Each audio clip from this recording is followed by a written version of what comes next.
Boom, boom, that, boom, boom, boom, that. They wonder how I dance like that. 2 steps forward, then I'll be right back. Pop it, lock it, drop it, pop it, lock it, drop it. Boom, boom, that, boom, boom, that.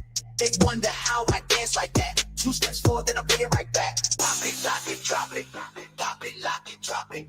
Pop it, lock it, drop it, pop it, lock it, drop it. Pop it, lock it, drop it, pop it, lock it, drop it. Pop it, lock it, drop it, pop it, lock it, drop it.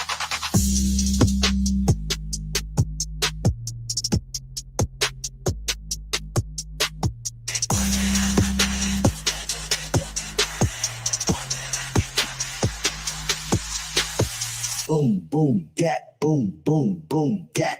They wonder how I dance like that. 2 steps forward, then I'll be right back. Pop it, lock it, drop it, pop it, lock it, drop it. Boom, boom, that, boom, boom, that. They wonder how I dance like that. 2 steps forward, then I'll be right back. Pop it, lock it, drop it, pop it, lock it, drop it. Pop it, lock it, drop it, pop it, lock it, drop it. Pop it, lock it, drop it, pop it, lock it, drop it. Pop it, lock it, drop it, pop it, lock it, drop it.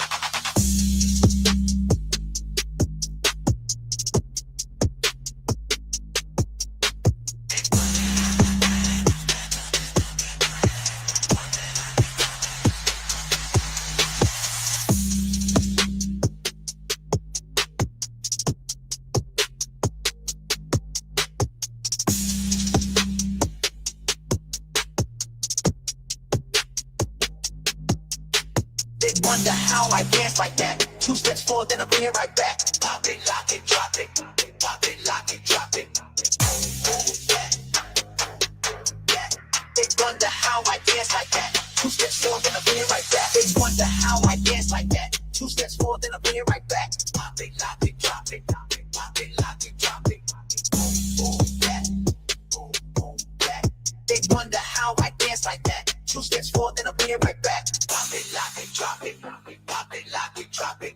Pop it, lock it, drop it. Pop it, lock it, drop it. Pop it, lock it, drop it. Pop it, lock it, drop it. Pop it, lock it, drop it. Pop it, lock it, drop it.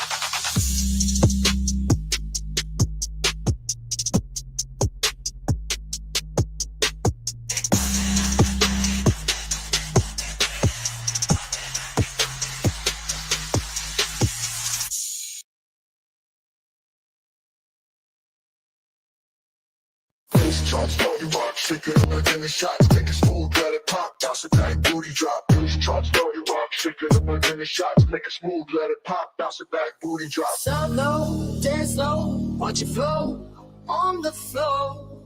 Ride the wave, music great, beat so tight, vibe feels right. Stop low, dance low, watch it flow on the floor. Ride the wave, music great, beat so tight, vibe feels right. Bass drops, blow you rock, shake it up again the shots, make it smooth, let it pop, bounce it back, booty drop. Bass drops, blow you rock, shake it up again the shots, make it smooth, let it pop, bounce it back, booty drop. So give me more, people stomping, bases pumping, let it pound, feel the ground, body shaking all around. Drink the floor, give me more, people stomping, bases pumping, let it pound, feel the ground, body shaking all around. Bass drops, blow you rock, shake it up again the shots, make it smooth, let it pop, bounce it back, booty drop. Bass drops, blow you rock, shake it up again the shots, make it smooth, let it pop. Booty drop, hit the ground, turn around, music pump and killer sound, limit drop, soda pop, on the move, bass drop, take the shot, hit the spot, hit the ground, turn around, music pump and killer sounds, make it smooth, let it pop, hit the ground, turn around, music pump and killer sound, limit drop, soda pop, on the move, bass drop, take a shot, hit the spot, hit the ground, turn around, music pump and killer sounds, make it smooth, let it pop. Bass drops, blow you rock, shake it up again the shots, make it smooth, let it pop, bounce it back, booty drop. Bass drops, blow you rock, shake it up again the shots, make it smooth, let it pop, bounce it back, booty drop. Bass drops, body rock, shake it up like any shots. Ride the wave, music great, beats so tight, vibe feels right. Sub low, dance low, watch it flow on the floor. Ride the wave, music great, beats so tight, vibe feels right. Bass drops, blow you rock, shake it up again the shots, make it smooth, let it pop, bounce it back, booty drop. Bass drops, blow you rock, shake it up again the shots, make it smooth, let it pop, bounce it back, booty drop.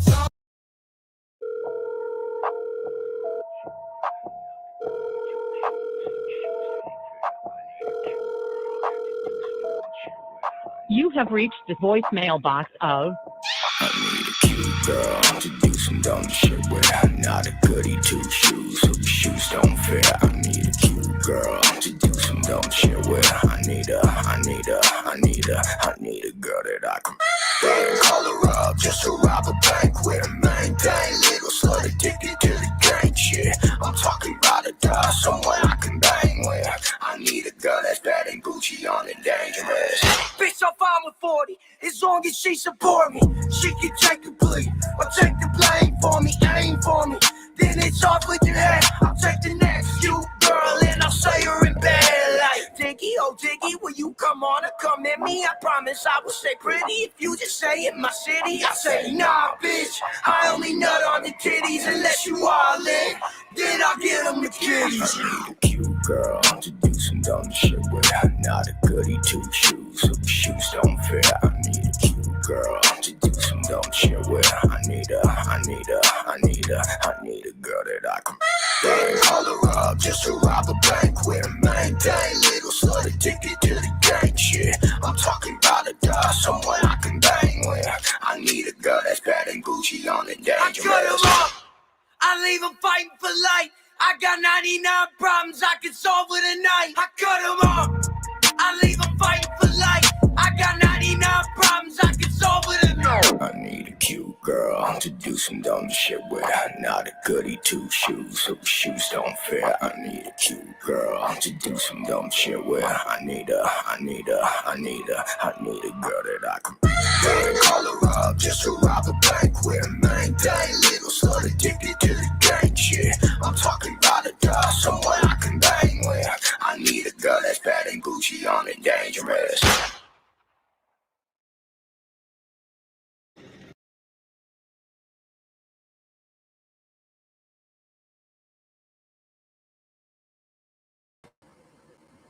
So where we're starting off is I think we left off here last time we watched this. It starts with Fred talking about Andy Bernard's father being on the road. Now let's keep in mind, oh guys, hold on 1 minute.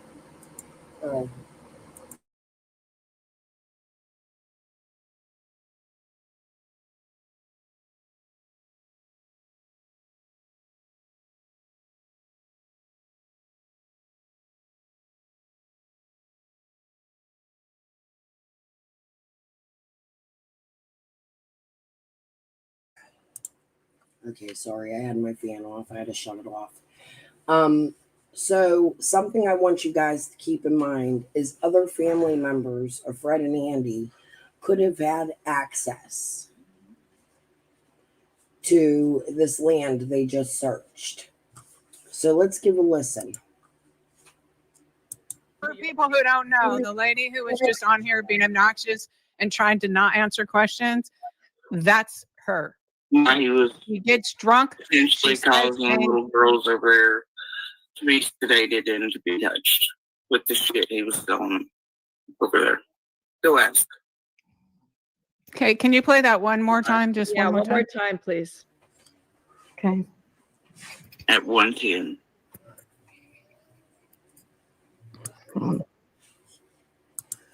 Something else I want you to keep in mind, and I'll find the clips when need be. Jody has said that the parents provided pills to Andy often when Andy was an addict, and they shouldn't have been providing him pills and guns.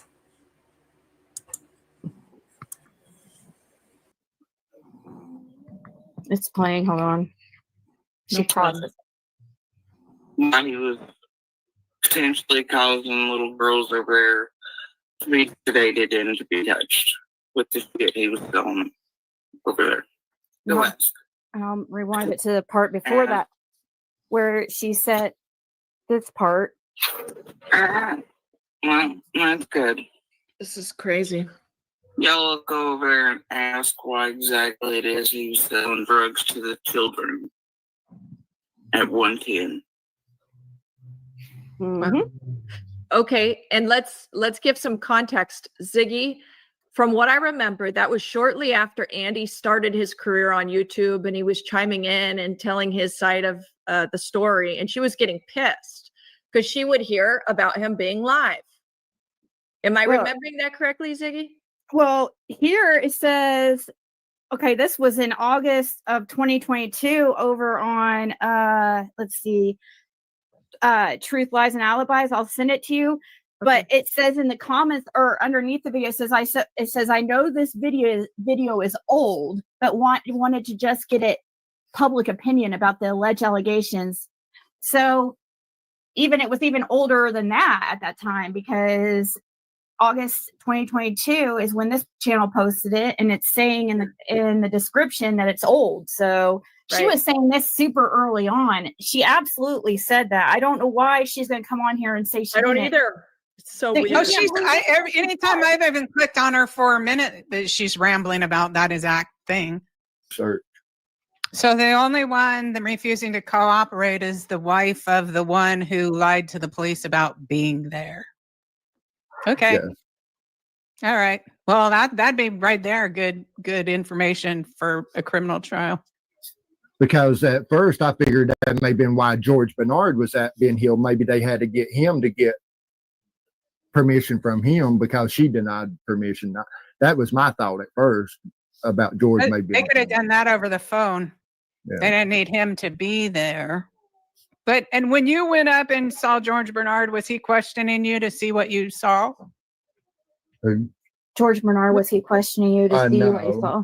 No, because I just come back from Kingsport and pulled up on Ben Hill Road when he come and talked to me. He just said a few words to me.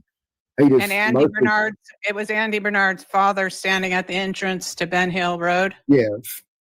Yes, he didn't question me about nothing. He just come up and said that he thought he was my child at first that had went missing. Interesting. And I hadn't seen him there in like over 20 years probably. Well, since he probably just wanted to see your reaction to if you would say anything. That's a long. Because when I pulled up to Ben Hill Road, I was having to sit out on Ben Hill. I mean, out on Beach Creek Road, and I had to wait on to open up the road so I could pull onto it. Yeah. So then on the third day, on the 17th, is that when you went and recorded the wells for the second time?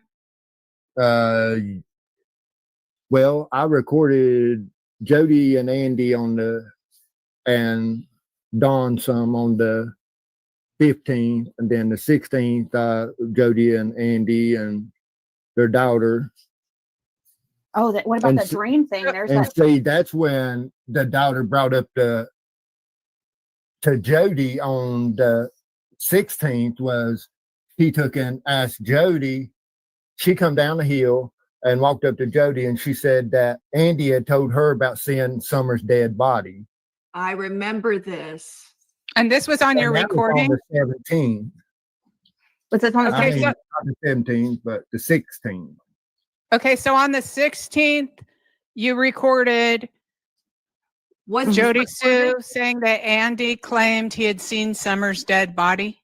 Well, the doctor took and walked down there and told Jody that Andy told her that he had seen Summer's dead body. And then that's when, because Andy wasn't standing there at the second, he was over across the road on the other side where the trash can and their car was parked from where we was standing at where I was recording. So what has been a dream has turned into Fred also hearing on the day Summer went missing that Andy said he seen Summer's body. Let's skip ahead. I'm going to go to my Canva. I just had something pulled up, and I thought it might be good to listen to because I think he talks about the dream in this interview.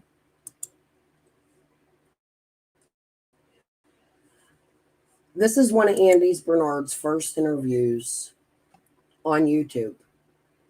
Let's see what kind of feel we can get for Andy from one of his. This was actually the second. The first one was he was driving in a parking lot, gathering up buggies. He was at work doing a interview. However, it was hard to, I have that.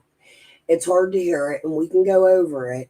but because of the setting, it was really hard to hear. I feel like this interview is a better interview to listen to, and we'll switch back and forth between this and Seraphina.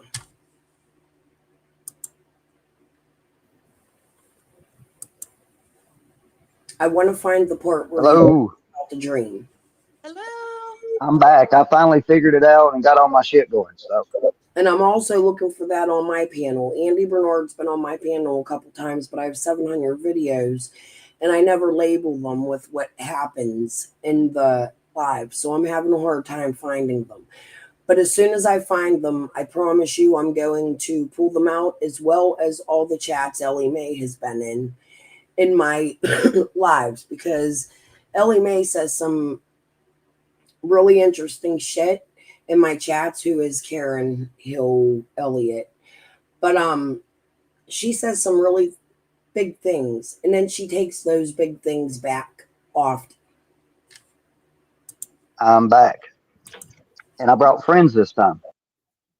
I finally figured it out and got all my shit going. So I'm back. Hold on, that's I Scott. brought friends. There we go. Scott's got it. He fixed it. Timing was off, wasn't it? No, he probably turned on his YouTube so you could see the comments. Yeah, I did. Sorry about that. How is everybody tonight? We're here. We finally made it. Sorry for the delay, y'all. We were strategizing, trying to figure out how to make sure, we had Andy had mods and stuff that we're not wanting to talk about certain topics or certain people just because of just don't need to. That's not what Andy's wanting to do either. So, but I think Scott had a couple questions. Andy, you were going to introduce yourself. Sorry, or introduce her. But Yeah. I've just sat and listened for the past year about all this and how everybody's been talking about me. And I just want to say I'm not that person. I've made mistakes just like everybody else in the world, and I feel bad about everything. So that being said, I really don't know what I did to deserve all of this, but I'm here and I'm trying to deal with it. So amen. And I think people want to really hear about like your experience the day, Summer went missing and after that and all of that. I think Scott, didn't you had a question or two that you were going to ask, I think. Yeah, definitely. If Andy's okay with that, I'd definitely like to ask a couple of questions. yeah, run with it. Okay.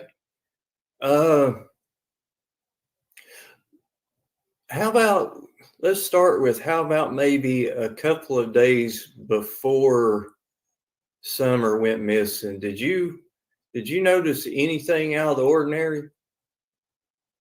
No, not really. I mean, the tree cutters had been in and out. That Jackie Dobbs dude, he was down there the day before.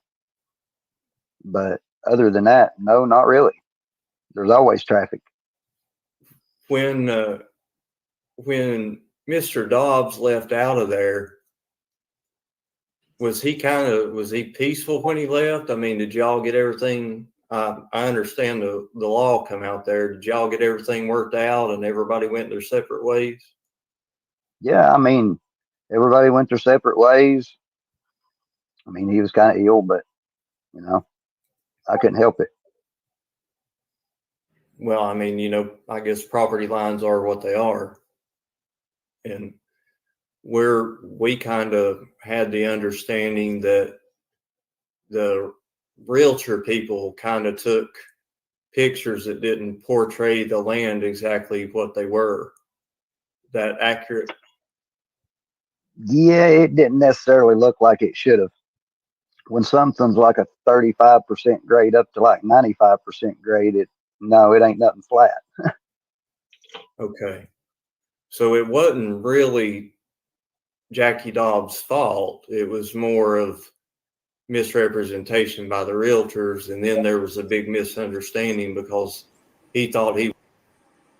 It bothers me that all this time for 4 years we've been out here, and for 4 years nobody mentions all the family members that were on the road that day. I just named them. According to Ellie Mae, Julie and her daughter were on that road. Fred was on that road. Laura was on that road. Jody Sue, her 2 children were on that road. Andy, and now we're adding the father. Was the mother there?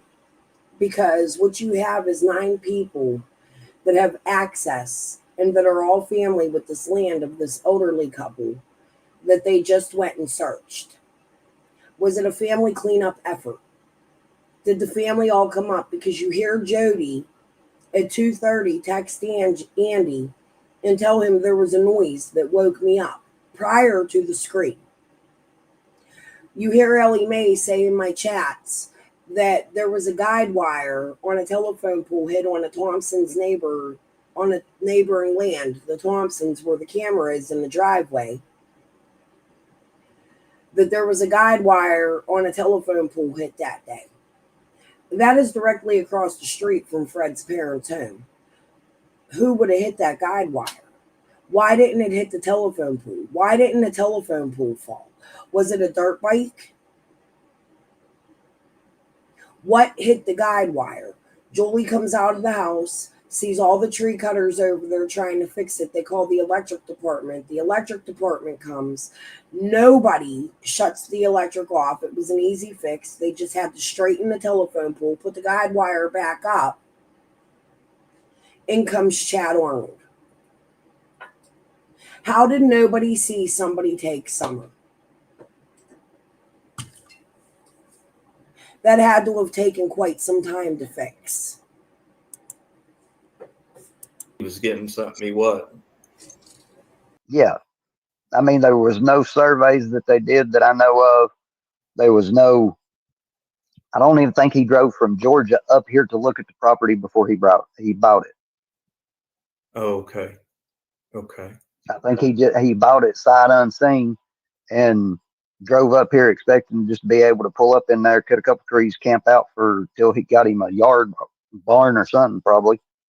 And I don't know. Right. Andy, you said a second ago that when God asked you if anything was strange, and you said, well, the tree cutters were there and all that, but you said, but people, there's a lot of traffic anyway. Did you mean there's a lot of traffic in that area just on a routine basis? Or did you mean just with all the tree cutters or? There's always somebody in and out there. There's quite a few people that. Fred also mentions that he came in several points at 6:30, at 7:30. We heard Jody say it was about 8 o'clock with pictures. She has pictures she shows. I would like to know what time exactly, Fred, when you came in, did you see Andy's father? Did you see him prior to coming home and seeing him with the police? Why do you feel that's odd? You say it's been 20 years since he's been down there. Jody says no, he comes down there often, and that even in the weeks leading up to Summer disappearing, that the pseudo mother-in-law wanted cameras put out to watch a cat. She said that on my panel, I believe, or somewhere. I heard her say it. So why suddenly the need for cameras on that property prior to Dobbs coming? Then Jody states there was no cameras and they put the cameras up because of Dobbs. So the story changes constantly. Then she says the day after they were moving cameras as Summer went missing, and that's why they didn't have camera footage. Then she says the SD cards were removed from the cameras. Then she claims she had the SD cards and somebody came into her trailer and stole them.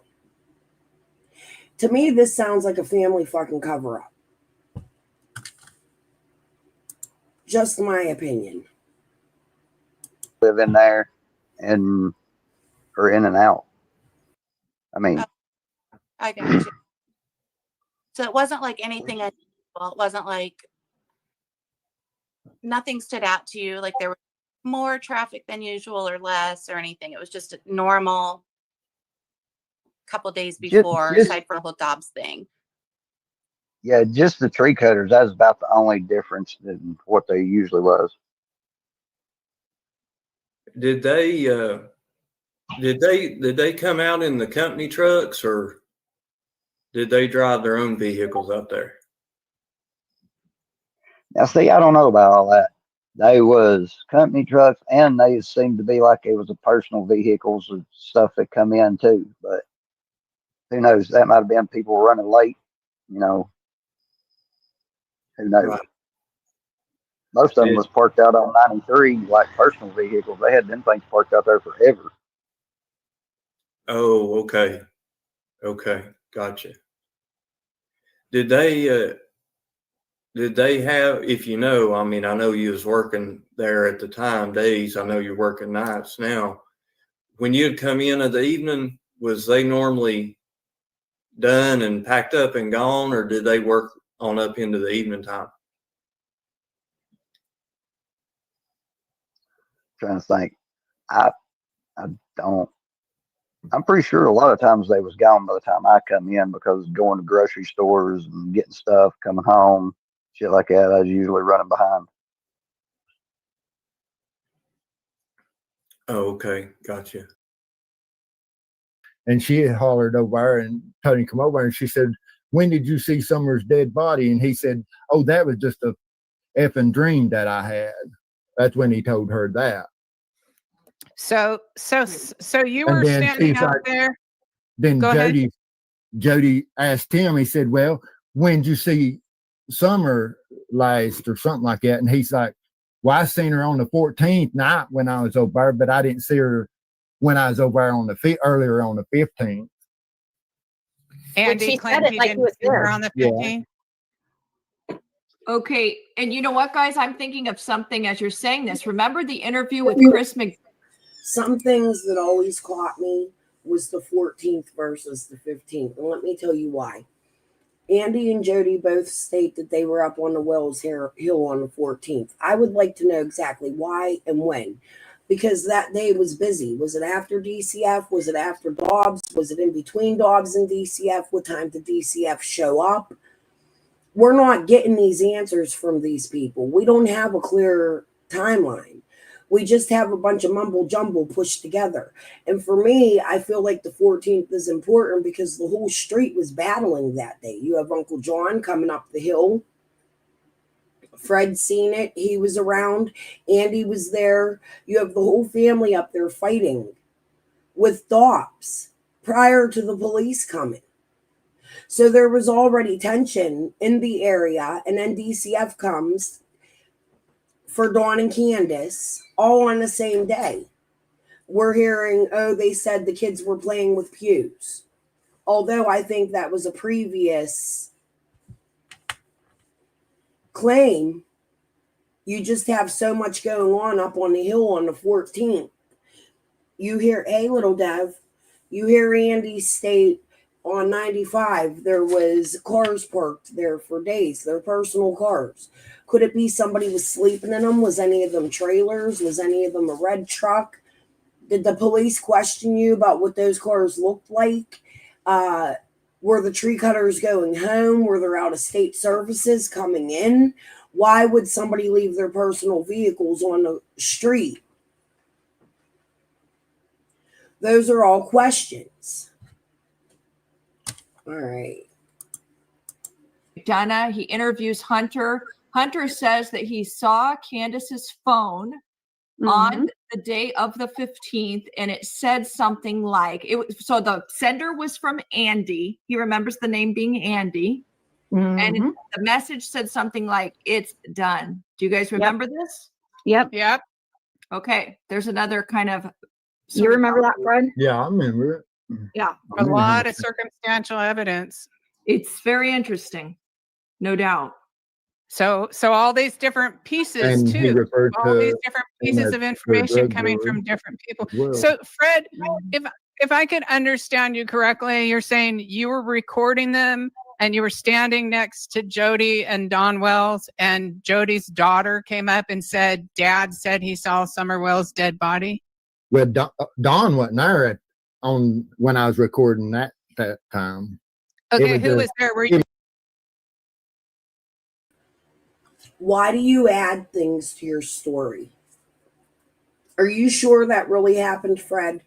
Because it's been 4 years and we've heard the story. It always happened. I believe the Saturday after Summer went missing, they were doing a funeral and Andy heard the funeral music. So how could he talk about it the exact same day that Summer went missing? Is this something you told LE?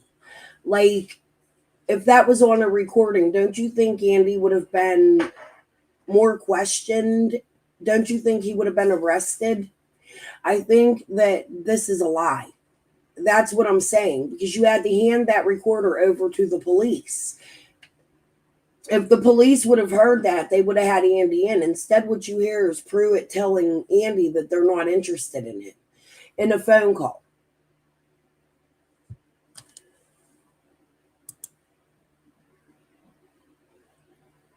Thought JSB passed. Oh, father. Yeah, we're talking about Andy's father, little Dev. George Andrew Bernard Sr.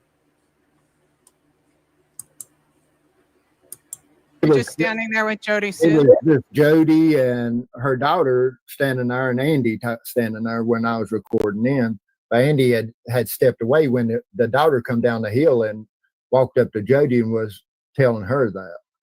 So the daughter, so Jody's daughter came up the day of or the day after? The day after Summer went missing. The day after Summer went missing, Fred was recording Jody Sue, the henchwoman who just came on here.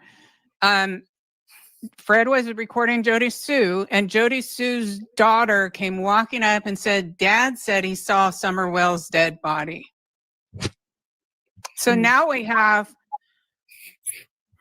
Jody Sue claiming Andy had something to do with it. Jody Sue's daughter brings him in. It just goes on and on.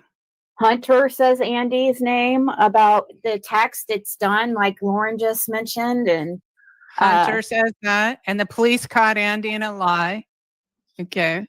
Yeah, he tried to act like he couldn't remember what he was driving that day. And also if he was even on that road. It was crazy. Yeah. A day later, he couldn't remember what he was driving Well, for the same police. day. Until they showed him a video of himself up in the hollow. Same day. With an unknown vehicle. I never understood that neither. The same day, how Andy doesn't remember what he was driving. And why would that even have been a point of contention? I posted a video today, guys. We're going to take a break. This is about CPS. This is a time Dawn was on the lab. The only reason I'm bringing this up now is because, as I just mentioned, CPS was there the day before. CPS has been a staple in the Wells family, as far as we could tell, since 2020. They haven't gone away. Their case has been open at this point for at least a year. Okay? So, let's give this a listen.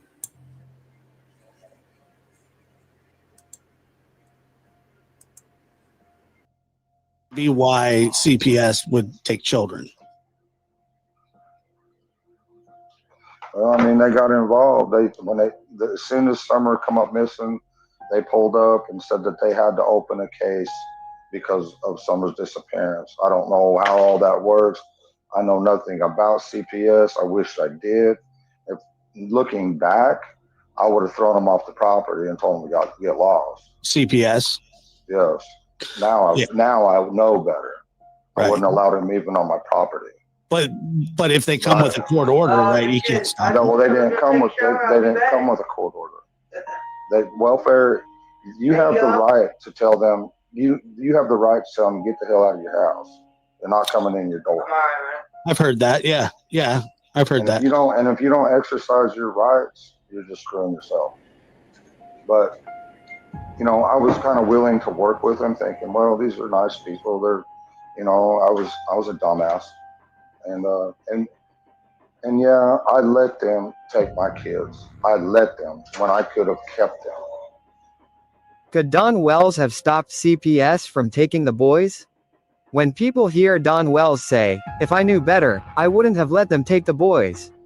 I would have refused and stopped them," it raises a big question. Is that even legally possible? Could someone really stop CPS by refusing access to the children or the home? The simple answer is no. He could delay them, but he could not stop the removal. And here's the deep explanation of why, step by step. There are only 3 legal ways CPS can remove a child. CPS may remove a child only if they have one of the following: a court order. A judge signs an emergency removal order. CPS must show the judge evidence that the children are unsafe. Police involvement. Law enforcement can remove children on the spot if they believe the child is at risk of immediate harm. Exigent circumstances. An emergency where CPS or police reasonably believe a child is in imminent danger and waiting for a court order could result in serious harm. If any one of these 3 conditions exists, the parent cannot legally prevent the removal. Refusing CPS at the door only works in one very narrow situation. People online often say, "Don could have refused. He could have told them they can't take the boys. He didn't have to let them in." But legally, refusing only works if CPS shows up alone. CPS has no court order. Police are not present, and there is no emergency declared. In this rare situation, the parent can say, "I don't consent to entry. Please get a court order." But here's the critical part. Even if CPS leaves in that moment, they will be back, and they will return with a judge's signed removal order, or law enforcement assistance, or both. So refusal never prevents removal. It only delays it. Why refusal does not stop the process. Once CPS believes children are unsafe, the law is on their side, not the parents. What happens if a parent refuses? Step 1. CPS calls the sheriff. Police arrive quickly in child welfare cases. Step 2. Police order the parent to cooperate. Police have authority to command compliance, detain the parent, secure the children. Step 3. If the parent still refuses, they can be arrested. Charges could be obstruction, interference with child protective services, assault, resisting arrest, disorderly conduct, and then Step 4. CPS still removes the children anyway. Whether the parent cooperates or not, the children will be taken. So refusal gains nothing, it only adds criminal charges. Missing child cases change everything. This is the biggest point most people don't understand. When one child is missing, like Summer, the law treats the remaining children as being in a high-risk environment. In Tennessee and in most states, a missing child triggers automatic emergency status. CPS has far more authority. Judges approve emergency orders much faster. Police are far more likely to assist immediately. This means, in a missing child case, CPS can almost always remove siblings, even without prior notice. Refusing entry will not stop the process, it just triggers police involvement faster. Why Don's statement isn't legally realistic. When Don Wells said, "If I knew better, I wouldn't have let them take the boys." Legally, there is no way that refusing would have changed the outcome. Because, if CPS already had an order, he couldn't refuse. If police were already involved, he couldn't refuse. If they declared an emergency, likely after a child vanished, he couldn't refuse. Even if he tried, CPS would step back. Police would order him to hand the boys over. If he resisted, he would be detained. CPS would still remove the boys. There is no legal scenario where a parent can stop CPS from taking children in a case involving a missing child, except by full cooperation and then fighting the removal in court later. The myth versus the reality. Myth: if you refuse CPS at the door, they can't take your kids. Reality: refusal only works in the moment and only if CPS has no order, no police, and no emergency. But they will return with whatever authority they need. Myth: you can stop CPS if you know your rights. Reality: you can refuse a conversation or a home search, but you cannot stop a lawful removal. Myth: Don could have prevented the boys being removed. Reality, he had no legal power to stop it.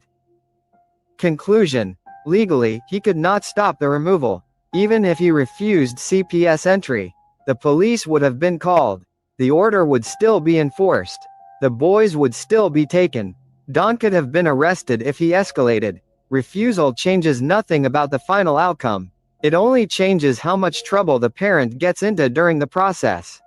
So when Don says he wouldn't have let them take the boys, it's not legally realistic, especially with a missing child case already under investigation. Be why CPS would take children. Well, I mean, they got involved. As soon as Summer come up missing, they pulled up and said that they had to open a case because of Summer's disappearance. I don't know how all that works. I know nothing about CPS. I wish I did.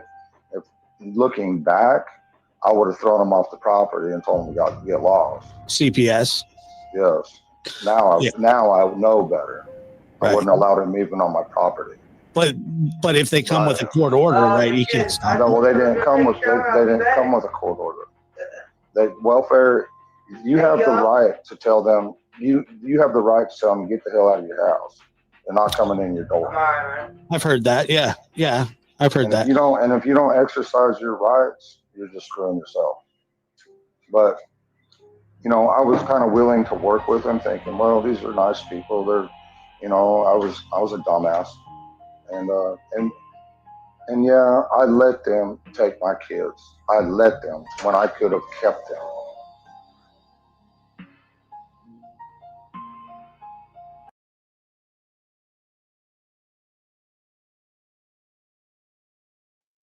Yeah, they was laughing Okay, about Ryan, that. you just keep promoting that guy as the arbiter of truth. You just keep it up. So maybe he'll give you some money or something. Wow. Well, see, she's worried because of somebody else, I believe. It's probably her son that Andy dragged in somehow. And that's just my opinion. I don't know that for a fact, but that would give her extra reasoning to want to protect, keep the truth from coming out. To divert people's attention, just keep going on YouTube and stirring stuff up, Jody, and diverting people's attention. You're a waste of space and a waste of air, a waste of time. Yeah, I don't understand. So many people involved in this case are suddenly on YouTube. It's, actually involved there in the setting of the whole thing, and they are talking all the time on YouTube. That's nuts to me. Feels like they haven't been investigated. Hey Jody, why did your son take a protective order out on Andy a month after Summer went missing? I want to know that. The son took a protective order on Andy Bernard, on his own dad, like a month or two after Summer went missing. In August, wasn't it? You could probably pull up that file and get a copy and see why. But hey, I have a question, Fred. Okay, so after Jody Sue's daughter comes over to you guys and says the Andy Bernard, the dad, is claiming that he saw Summer Wells' dead body, what happens then? How does Jody react to that? Well, she just asked him. She kind of looked at him, hollered at Andy, and asked him to come over.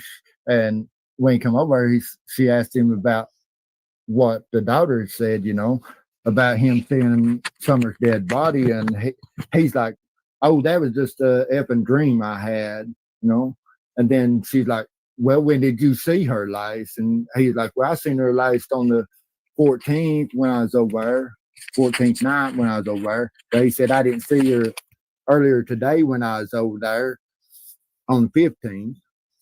Wow. Or earlier on the 15th when I was over there. Yeah. That's what he tried to say, but he tried to play it off to her like it was a dream, But yeah, and then he went in and started packing so he could flee, right? Yeah. And but Jody did act surprised, when her daughter said that to her. Yeah. Like, then I was watching somebody last night of Andy stating that, it had to be his daughter had to hear him and Jody talking about something or arguing because he hadn't said nothing to her first. But it wasn't like that by the recording and stuff. I mean, You were there when he I first was was there praying. when she first said something to Jody about Andy is supposedly saying that he had seen Summer's dead body. Yeah.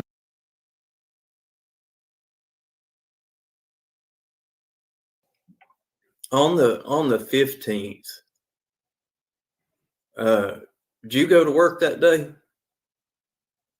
On the 15th? Yeah. Yeah. Okay. Where you don't have to tell exactly where you worked at, but what city did you work in? Kingsport. Okay. So you had a little bit of a drive, but not too far to get to work. What time you usually head out in the morning? I'm pretty sure. Actually, I've got messages on that I had somebody send me that had them, and I was on my way at 8:05 or something like that, on my way to work, running late. Okay. So you was running late, but it was still, fairly early, 8:05. So that would have getting to Kingsport that you'd probably got at work, what, 8:30? It takes about 25, 28, 32 minutes, depending on traffic and stuff like that. You know what I mean? Okay, gotcha. Did you leave any time from work that day, lunch or anything? Don't believe so. Pretty much once you was there, you was stuck there. It never slowed down. It's one of the Okay. busiest places in Kingsport. Okay. What about quitting time? Do you have a regular quitting time, or was it just depending on when you got done with the job, or did you quit at 5 o'clock and go home and then pick up the next morning, or did you have to stay and finish the job out? Stay and finish out what we had in the bays already. Okay. So I think we got off. I didn't. Like, don't you think it's strange how you always see the same group of people? Like, they all know 6UP's going live at 6 o'clock. We're all going to meet in her chat. You'll always find the same group of people, like Nana for Life, Andy Bernard, Ellie Mae, 6UP, Tragedy Pimps Exposed, Chasing Truth, which again got on Benny's last night, trying to stand up for Ellie Mae, who is also a suspect to Tracy. Her parents lived on that land and she's acting funky. That's my perception of it. Squall, probably under a different suit. You always find Dawn and Candace's people all together in one chat. Like, they all know when to show up and they're all there before the chat, before the live stream even starts. Ryan finds Truth, who happens to be really good friends with Ellie Mae, by the way.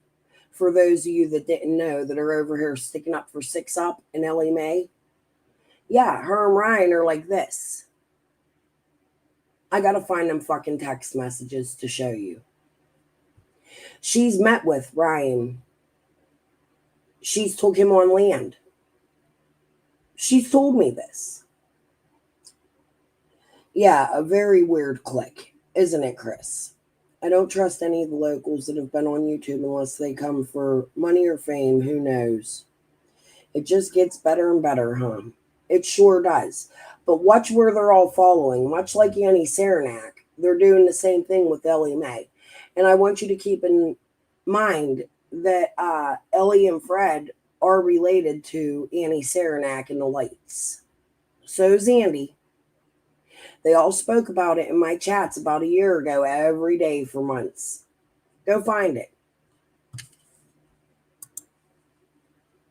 We're still looking for the dream. I'm pretty sure I left there somewhere around 5:45, somewhere in there. Okay. I'd have been getting off about. I think I messaged her or something like that at 6 something, 6:05, something like that. But it takes, depending on what I had to do and come home, I'm pretty sure I was there about 6:20 something, 6:30 or something that evening. Okay. So you went into work, you was late.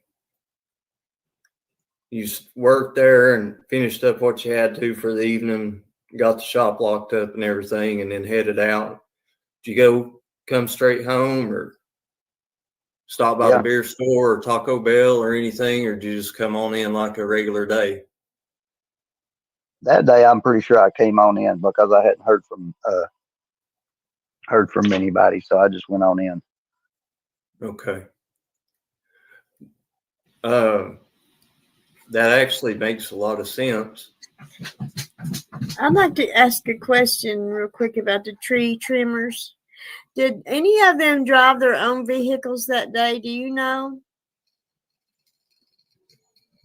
I can't remember honestly. Okay. That's been one of the questions we've all wondered, if any of them drove Well, their cars. Scott asked if they had drove any of their personal vehicles. Oh, I I stepped out. told him that. Yeah, I told him that sometimes they did. I think sometimes they didn't. I know I'd seen some strange vehicles in there that didn't belong, but I figured it was probably them.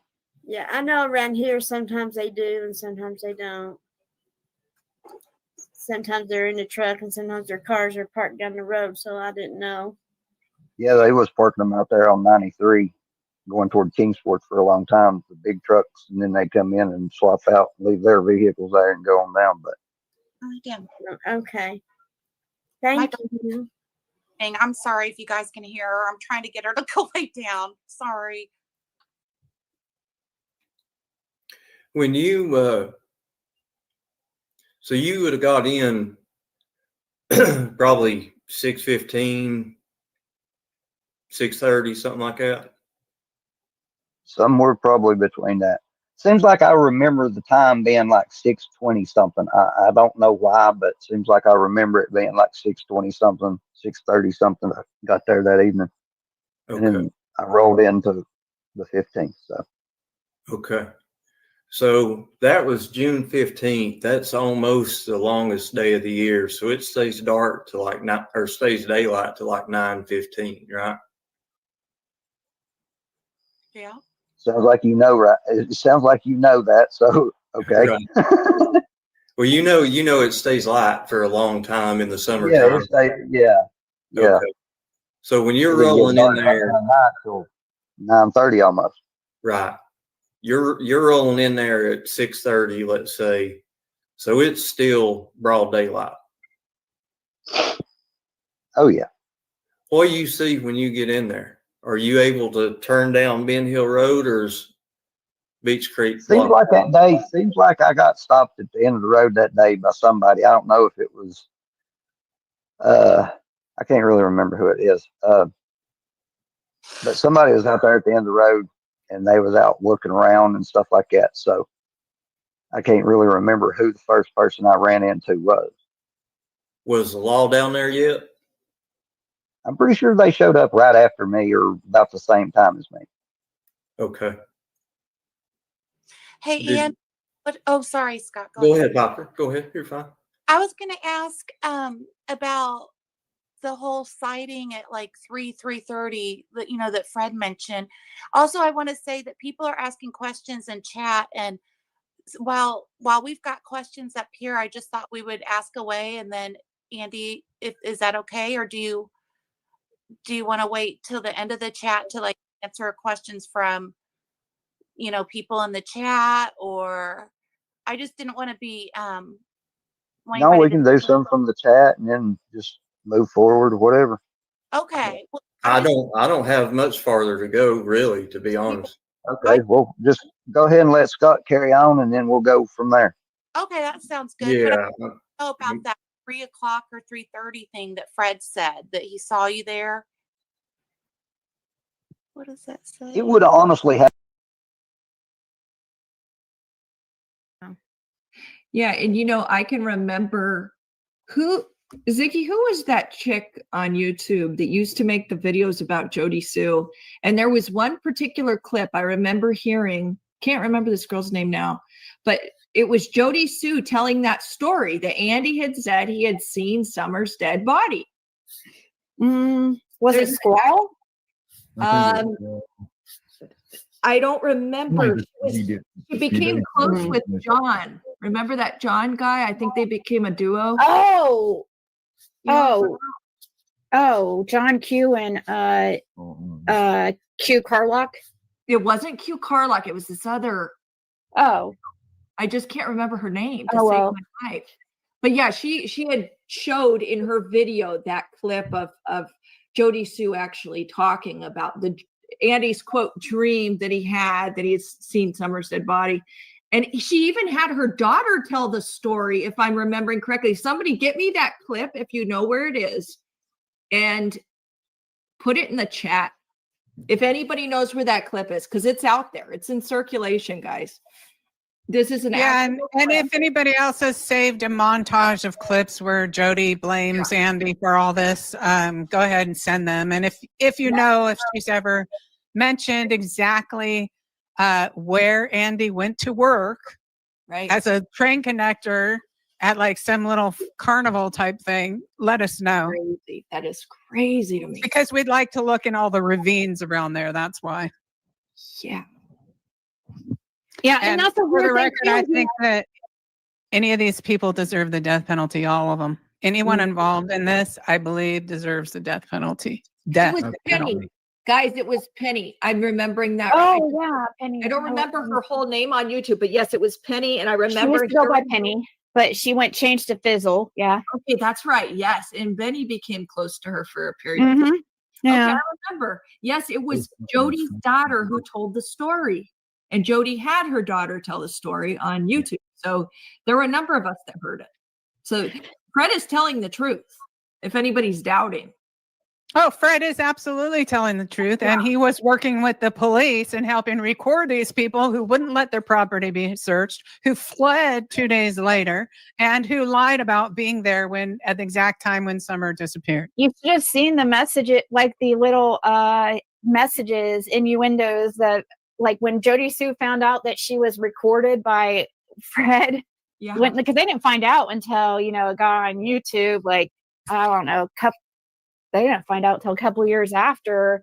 And she was sending little messages to Andy she's like, do you remember what we were, she was like freaking out when, I wish we need to find that video too, when she was kind of trying to send him little messages. Like Jody Sue. What was that? Ziggy, you're saying Jody Sue was commiserating with Fred about something? No, she would go live and send Andy when she cryptic messages and whatever. I didn't know when she had found out, right after she had found out about Fred recording for the police and stuff, she went live and she was like talking to Andy, but live, basically, yeah. Okay. Yeah, and basically basically oh my God, do you remember what we were talking about during that time? Oh, there's the one. Oh, there's the guy that was snorting the drugs on our last live. Oh, Donna, did you hear about that? People were accusing you or somebody else of sniffing drugs because they heard your dogs breathing. Oh, they're heavy breathing. Isn't that insane? Yeah, I knew that because Donna's told us several times about her dogs, snoring, and you could hear them in the background. Yeah, so bulldogs snore. They definitely make noise. Yeah, and he's been sitting here on this chair next to me the whole time. And then this one's sitting here too. Yeah. Wow, that is just fascinating. He just walked away for a second, but okay. Just didn't have a cigarette, but yeah. Ziggy, that is so interesting. Look at how cute. Oh my gosh, she's so cute. Me out. This is information I haven't thought about in a really long time, Ziggy and Donna. It's infuriating if you really think about that. This is a child. This is a little girl who went missing, and these babbling drunks sit on here Right. Jody Sue at any time could help. She could just say, oh, yeah, Andy went X, Y, and Z. And then we could maybe look around there for the other features. I know. She would lie saying things like they had cameras, the day of, and they didn't have cameras or anything. Fred was there when they put up their first camera after, the day of Summer missing. Oh, so yeah. I don't know. So once somebody lies to the police and says, no, I wasn't there, but then the police show them a video that they were there, from then on, nothing they say has any weight. That's why I wanted her to word answer. that comes out of Andy Bernard's mouth that has any weight at all, and ditto for Jody Sue. That's why I wanted to ask her straight up. She's unable to have a conversation or help. I've never had a chance to ask her. I never had a chance to ask her about that, about why she said that. And I wanted to ask her that while she was up here to get her lies straight to us so I could play that. That's why I was doing that, because I want to be like, why did you say that? But you know what? You can do that on your own channel too. She could come on your channel and you guys could have it out. No. But I can't sit here while I know that this. I'm not. I won't have her on my channel. She wouldn't Okay, come so on my we're on day 2, and then anything else happen on day 2, Fred? Well, he walked away. That's why I was talking. How'd he go out for a smoke? Yeah, he's having a He's stroke. here now. He's here now. We'll do an intermission if need be. Oh, he's back He's here. now. He's here. Is back? Okay. Okay, so is there anything else you can remember to tell us about day 2, Fred, the day after Summer went missing? Let's see. I was trying to think. We talked about the dream. Her and that. Okay, hold on. Can I say something? Somebody is saying in the chat she is hiding SD cards. Has there ever been any info to suggest that? Because I know, Donna, you picked up on that, that there were cameras that were used, that there were things being hidden about Dawn. Remember? Yeah, then what I was seeing in my reading did not involve Jody Sue. Yeah. And nothing in any of my readings involves Jody Sue. Right. But yeah, I saw that Dawn was engaged in the photography business, shall we say. Prior to this disappearance, I saw that Mom was peddling the child around the neighborhood prior to this disappearance. And I'm sure that I would assume Jody Sue knew about that, since she constantly tells us she knew about that, and which makes her complicit in all this. And let's see. What I was getting was that Candace had things that would implicate Dawn in these kind of activities that she kept on a USB. And there's like a loose brick in the wall at their house, loose of those cinder blocks, and where Candace would keep it behind there. So she always had something on Dawn, always. That's really interesting. But yeah, Fred did have some, he had some go missing when he went in jail. All his stuff was stolen, including the SD cards, that would have, everything was stolen off his. But Jody Sue claimed to have a bunch of SD cards stolen too, or something, but she didn't even have, They was one to put the camera up on the 15th. She had Damien to put it up on the big pine, right hand side of the driveway, the first big pine on the right hand side of the driveway on the 15th. That's the only time I got him on recording anything, was just him asking Jody where to put the camera up, and he disappeared after he put the camera up. He didn't stay around or nothing. He didn't hang out at the bottom of the hill or nothing like the rest of them did. It's like he stayed away. That is so odd. I just text you that somebody wanted. It's just that if you want to play it or check it out later. Yeah. Let me about play Summer's it. body, or I guess it's about Andy's daughter. I don't know. Okay. Somebody told us to play it. I don't know what. I haven't heard it, but let me grab it. let's see. I'm trying to think. Did you go? Yeah, you guys drove around. If there's nothing else from that day, then we can.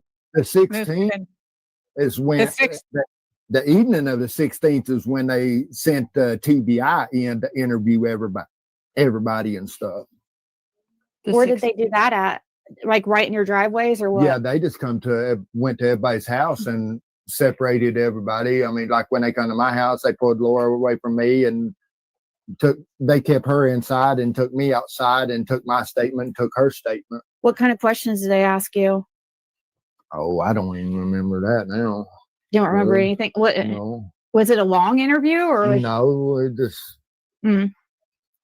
more or less what was seen than anything. So this is the 16th or the 17th that TBI comes in? The 16th. Then, so the day after Summer goes missing, TBI shows up. So they knew something was up. She said the day after TBI shows up. Yeah. And they were wanting to keep TBI out, weren't they? Yeah, that's one reason they wanted me to record and stuff. Hawkins County did was try to keep the TBI from getting involved, because for some reason they didn't want the TBI involved in the case from day one. Okay, so Hawkins County, led by Sheriff Ronnie Lawson, did not want TBI investigating in their case. Is that what you're saying?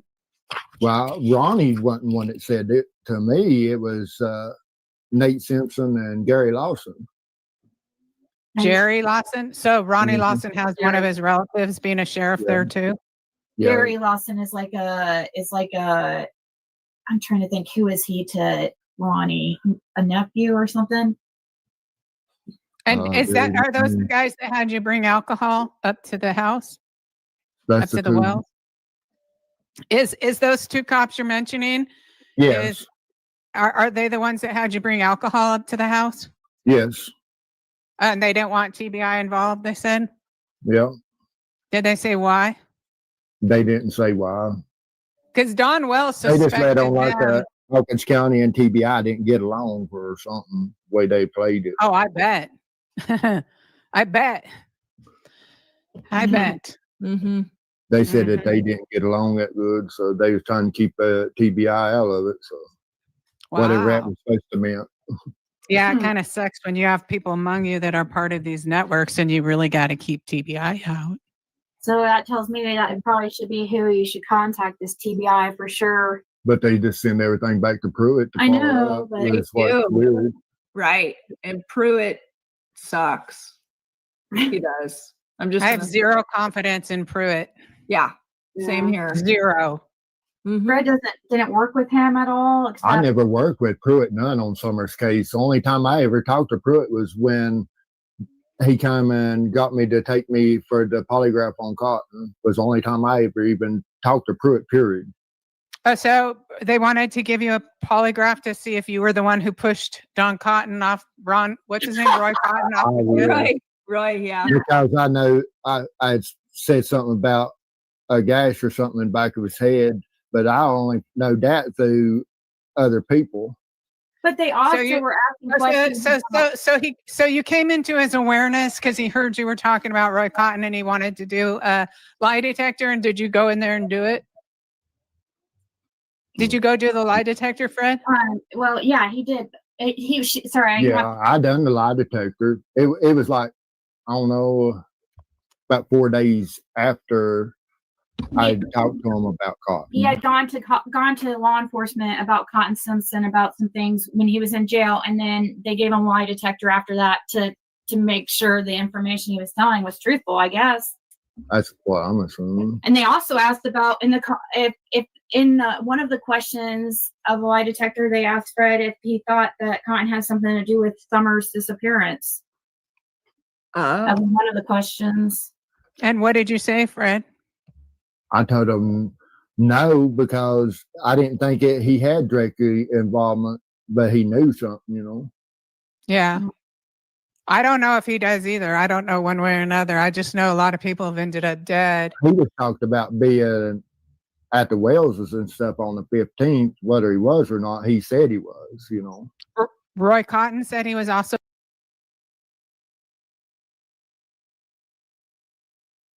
For honestly. Well, I mean, it had to be the day before or a day or two after or something. Well, it seems like I don't know. I don't understand what his MO is, so I don't. Me and him had words a day or two before that, or a day or two after that, because I was sitting in the road swapping vehicles, because the Kia wouldn't go up the hill, And he come in, about took the door off the Kia, and I told him he needed to slow the hell down. And that's what he was saying. That's what he was explaining. Like, I thought anyway, that he was passing you or that he saw you on the side of the road or something, but you're saying it was a completely different day. Yeah. Okay. I mean, Yeah, because I'm pretty sure I was off for like a day or two after Summer went missing. So, yeah. I can't really. I just know people had that question, so I thought, well, let me ask it while I'm thinking about it. Sorry, Scott, I didn't mean to interrupt you on your. You had a good line of questions going. Oh, you're fine. That's no problem. I figured that would come up in the chat afterwards. Yeah, so I was just kind of, I'm wanting Andy's his views from that day. I want to hear what he has to say without, you know what I mean? Yep. So you get home, it's daylight, law comes in behind you. What did you see when you pulled in? Was there people around? I mean, and I'm just going to say this because this person puts themselves at the place. From our understanding, the boys, the Wells boys, not yours, the Wells boys, Jody Sue, Candace, was around there hollering for Summer and searching. Did you notice that kind of activity when you came in? Like, Yeah. I mean, did you Yeah, notice I've seen the boys when I came in and stuff. You what? I seen the boys and stuff when I came in, and people out looking and hollering and stuff like that. And that's when I was informed of Summer being missing. Okay. Okay, that's what I was driving at. So that's when you found out Summer was gone when you got home from work that day. Yeah. Okay. And the law piles right in behind you sometime. I'm sure when you got home and seen everybody searching, you probably wasn't paying attention to your watch after that. What did you do? Now, what was that? I was reading a comment. Oh, okay. Like you come in and the law comes in shortly after you come in, you find out that your neighbor's little girl's missing. Everybody's searching around. You're probably not paying a whole lot of attention to what time it is, but what did you do when you seen all that ruckus going on? Took my car and parked it and started looking. Okay. Trying to figure out what might have happened, where she might have went, stuff like that. Did you see Dawn? Did you see Candace? I think I seen Candace. I think Dawn pulled in pretty much right after me. He did. They both pulled up. I think it was 7:03 or 7:08. Twister, I'm happy you're in here. I really do have questions. The flyers that Chase was handing out, what flyers were they?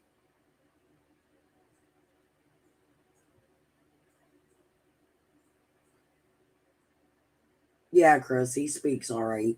He speaks like that when he's talking horrible to women, too. You can't tell me when the penis goes in. Scott, I'll punch you right in your face. I'll show you. You won't have one left. I'm waiting for Twister to answer because I'm really into this. I really would like to know what flyers Chase had that he was handing out.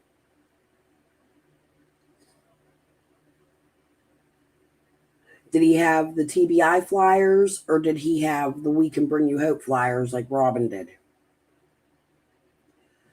I'd also like to ask questions to Robin, like, why would you hand out the We Can Bring You Hope flyers and not the TBI flyers? Is it because of the red truck that you were Xing out? Which is really fucking strange to me, even today.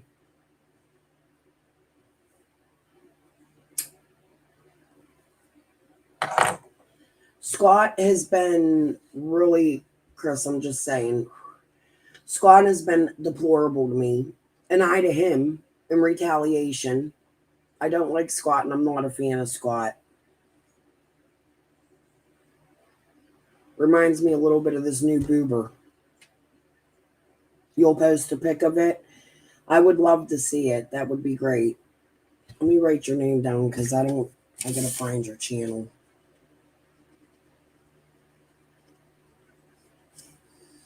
Was it the one with the purple heading or red? I want to know how Chase decided what flyers to give, and I want to know if they were the We Can Bring You Hope flyers. Because if they were, we have an even bigger problem. So, I mean, I just don't remember stuff like that all the time. I do not. Right. Do you I forget remember, about it. like, how long did you all, like, when the law come in behind you, did you all stop searching, or did you keep searching until all the search and rescue teams got there? I was still looking around up at my house, and I think I made a loop up around the Wellses and back over toward the back side. I've lived down there my whole life, so I mean, when I was a kid, I wandered around everywhere down there. So, right. Did you notice anything out of the ordinary? I mean, at the vigil that him, Jamie, TT, and all of them did Twister, where the PI was there, where Cam was there talking down by the pond there, was what flyers were they passing around at the first vigil? Could you let me know? the reason I was asking about Don and Candace, did you notice anything? Was they acting odd, or was any of the other neighbors acting odd? no, I mean, everybody's just looking for summer. I mean, it really wasn't one of them things that you was paying attention to what everybody else was doing. You was just trying to do the best you could do and see where maybe she got off down there, got hurt, or I mean, who knows? So at that time, as far as you guys, did your boy and daughter come down? Was they helping to search too? I don't think I seen them till I got toward the house. I think she had told them to stay there. I can't remember. Okay. So at that point in time, you all was thinking that she was lost. Everybody. I really honestly didn't know, because years and years that I've lived down there, and years and years and years that I've run those roads and that holler and back through them cuts to my cousins' houses and everything like that. Ain't nobody ever messed with us. And it's been girls, boys, 5 to, well, now. So, Right. As soon as they're big enough to walk, they're out there doing stuff. yeah. Right. Everybody down there has. So everybody was kind of, I'm trying to figure out, when did the point of the people thinking that she had been abducted, when did that come up? Pretty much later on that evening, when nobody had found her, nobody had seen her, and that's kind of like, well, what the hell's went on? So, I mean, I wasn't thinking that, somebody had snatched her up. I figured maybe she had wandered off into the woods playing, or the boys had, they had wandered off playing or something, maybe left her behind and she got lost, or, Right. I mean, that is what you would think. That would be where your mind would go first. Well, I mean, shit, how many times have y'all have been playing with your cousins out running around in the field or something, and just duck behind the tree and just let them squeal for a minute. You know, where you at? Where you at? Yeah. Like, oh shit, they've left us. Where'd they go? Yeah.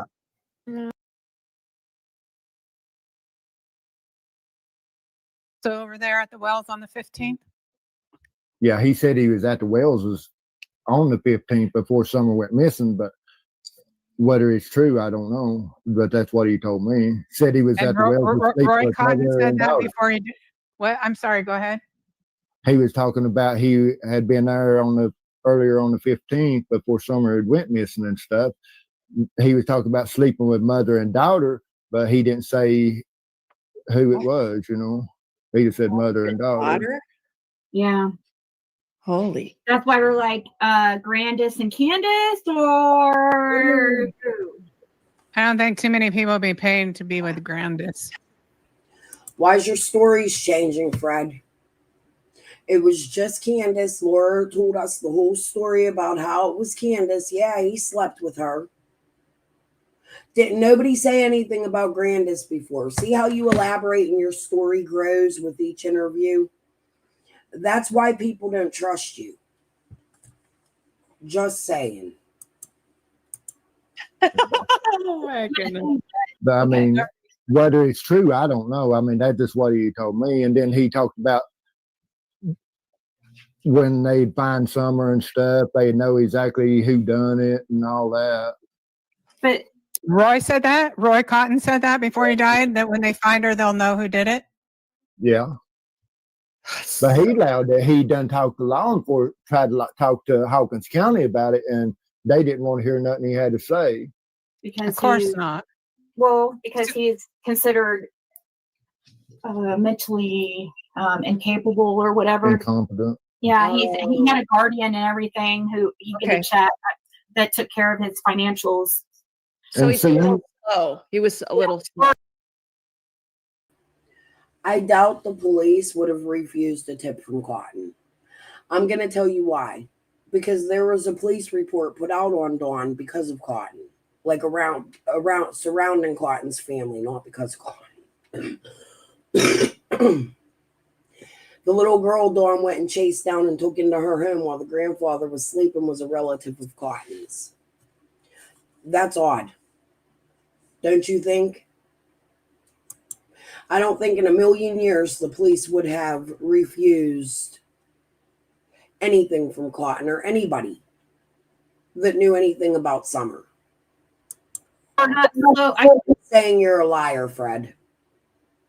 I think he had brain damage or something. He had a lot of brain surgeries and stuff. And got drugs. Do you think? Or brain surgeries from strokes and stuff. Do you think that he could dig a hole in the ground that was like a foot deep? Do you think he's Who, Cotton? Yeah. Yeah, he's capable of doing that. Yeah. Okay. So He just for talked like- people that he don't know, talked we like don't he need to was say that people probably in we a don't- cave. And then when he talked, he kind of talked like she was probably in a cave. He didn't say she was, and then when he talked about she possibility was kind of in a cave, then when they found him and stuff, see, he was next to a cave and stuff at Laura Run, and been talking about two different caves over there. He just jumped around and talking, and you just kind of had to put things together a little bit. Cotton's death was an investigation, Fred. How would you know where they found him? What do you mean next to a cave? Like, how would you know that? Uh-huh. And so we don't need to say the people's names, but the locals around there believe a particular woman was with Roy Cotton and pushed him off the cliff. And that particular woman is going out with another person, last name Bernard, that has a stammer. That's just a side note, and I'll leave it at that. That's so interesting. Well, I just know that they suspect her of his death. They didn't say how or what, but they suspect her. Yeah, and she's dating a Bernard. Yeah. To me about that, I seen him like at, I don't know, it was probably 6:30 or 6:45 or so that day. This Eastman That's the only thing connection. confuses me about Wait, that. You know? oh, you saw the Bernard on at 6:45 the day Summer was missing? Yeah, between 6:30 and 6:45, somewhere around about. When you stop to do a drop, a drug drop, you Yeah. stop to do a drug drop, and two people who normally would have been there, one is the hunchback Doug Gott, Yeah. and he was missing that day, and so was another guy, and those guys are both dead as well. Yes. And I saw the Because hunchback they was actually at a living there. barn where the handoff took.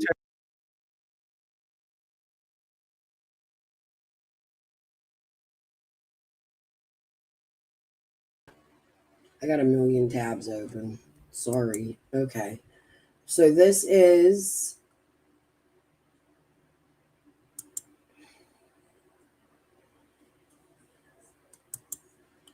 how it's showing up. Hold on.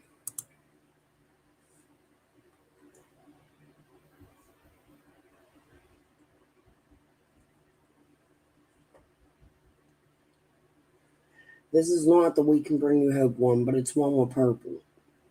It's similar to the We Can Bring You Hope, and this would be the TBI. I'm going to have to go back and see the one I seen Libby had posted.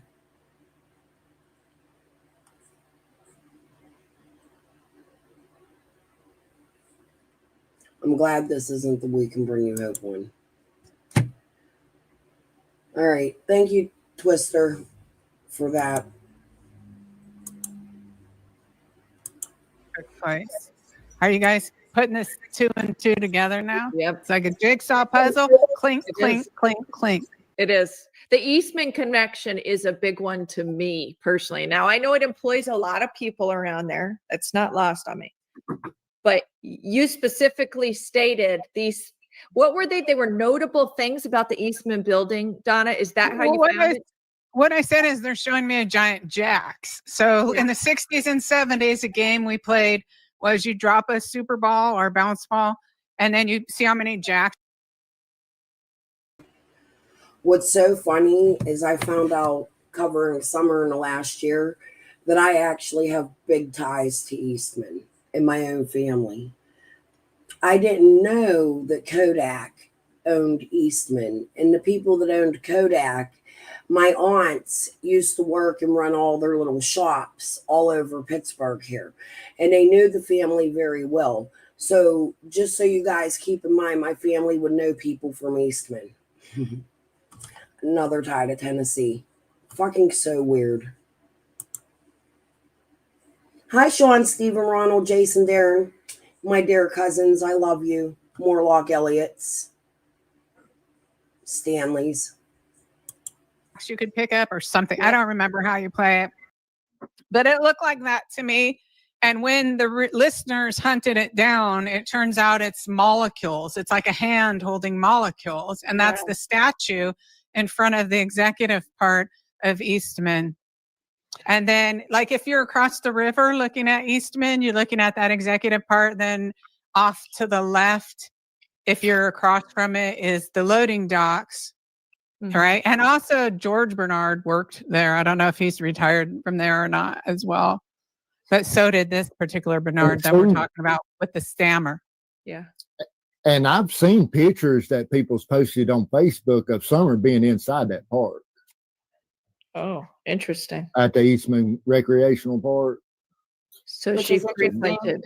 Because you have to be. They've been up there, and family of people that works at the Eastman to get into that park usually, because you usually have to book it to be able to get in there. Huh. And there's a gazebo at the water up there. There's a gazebo that where the water's so clear it looks like a mirror image. And I was talking about that's the Base Mountain Park.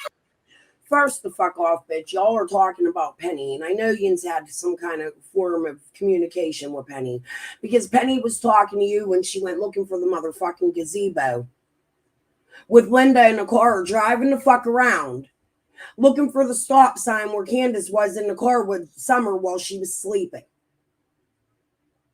Y'all are so fucking full of shit. It's disgusting. Twister, We know you talked to the PIs. I caught your video with the PI in it while y'all were doing a search. What I would like to know is, do you know why Penny and the PIs refused to speak to each other? On top, that is. Yeah. Instead of the recreational, Eastman Recreational. See, the parks lay right side by Base Mountain Park is on the left-hand side, and the recreation place is on the right-hand side, and they've got it divided, two different entrances, and they don't connect it as far as roads or nothing like that. This is trippy, man. I mean, So in trippy. between them, you know. So you bought flyers from Chase and Cam? So Chase and Cam were collecting money for flyers. You've got to be fucking shitting me. Cam, if you're out there, grab a fucking link, you fat piece of shit. Come on, Chase, where are you at these days? You literally collected money for flyers that were given for free. They were donated.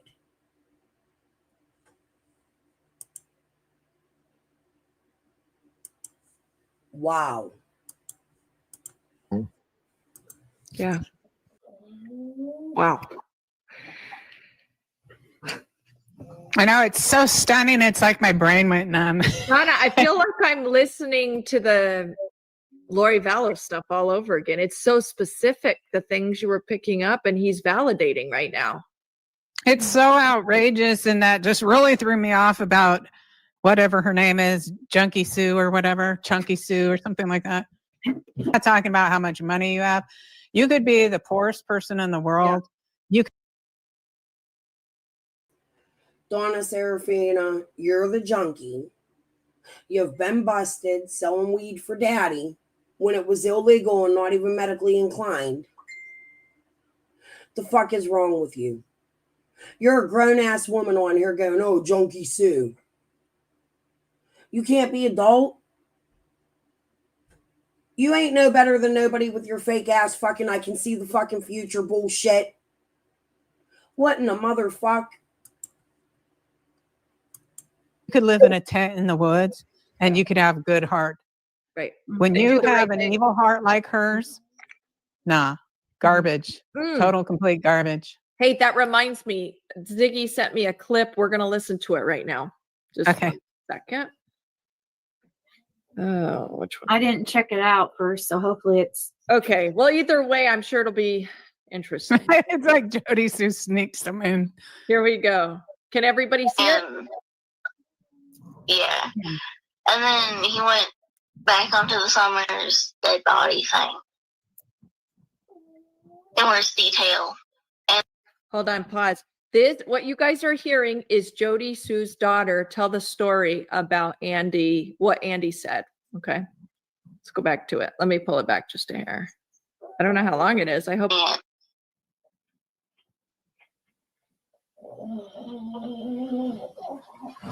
Is it? And yeah. And then he went back onto the Summers dead body thing. In worse detail. And then man. And yeah. And then he went back onto the Summers Okay. dead body thing. Okay, it's looping. I wish we had. well. Here, I'll send you the. She just sent me the whole thing. Oh, please, please, yeah, get it. Yeah, she sent it to me, and she said it starts at it starts at 39 timestamp 39 for the full 39. Okay, I'm gonna grab it, and then guys, I'm gonna play that real quick. It seems. I didn't know how much was on that one. Sorry. No, that's good. It's no problem. All right. Well, I mean, it validates that she was saying that something. Yeah, I mean, you know. and she's recanting everything. It's so freaking weird. Okay, here we go. Oh, hold on. It's playing an ad. Let me show you guys. We will not forget. Okay. My mental load makes it worth every penny. I wasn't fully convinced the Skylight calendar would. Well, do you know the connection? Okay, you said 39, yeah? 39? Yeah, 39. Okay, 39. We'll start at 38, 35. Me, understood. I knew what was happening. Yeah, I'm wrong. He's gonna stick his truth. You know what? Let me slow it down just a hair because it's hard to understand for me a little bit. Hold on. It seems like it was sped up. Okay. Okay.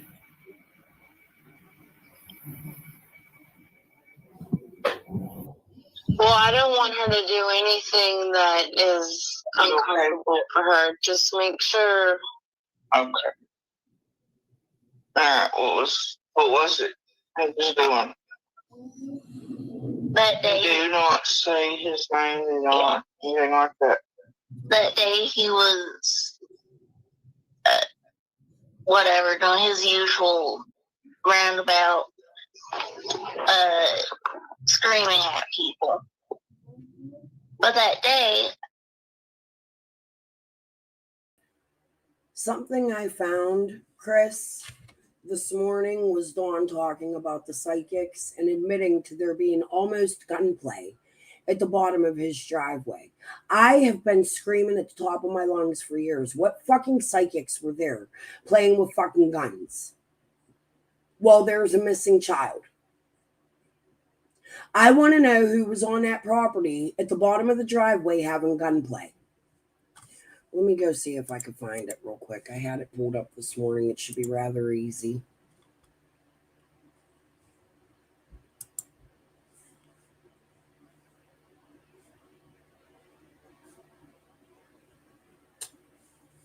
Oh, you know what? I took it down. I'm going to find a little clip and post it in the short. But yes, Dawn was saying there was psychics at the bottom of the driveway that almost got into a gunfight and that he had to call the police on them. I want to know what fucking psychics it was and why.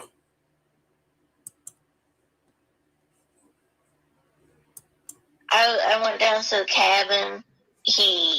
I sat outside the cabin while he was, on his escapade about whatever it was. Then I got into the cabin after he screamed at me about being near the cabin. And then he comes back a few minutes later after storming off. And then he comes down, says something he said to Book. Which is her brother. Yeah.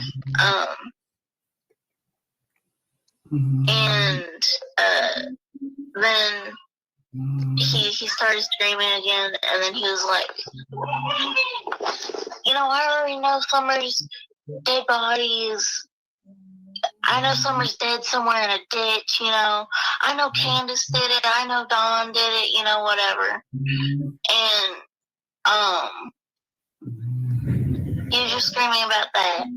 And then he was like, after that, it was like, I'm so tired of, he mispronounced Equa Search, and he said Aqua Search. He screamed, I'm so tired of Aqua Search,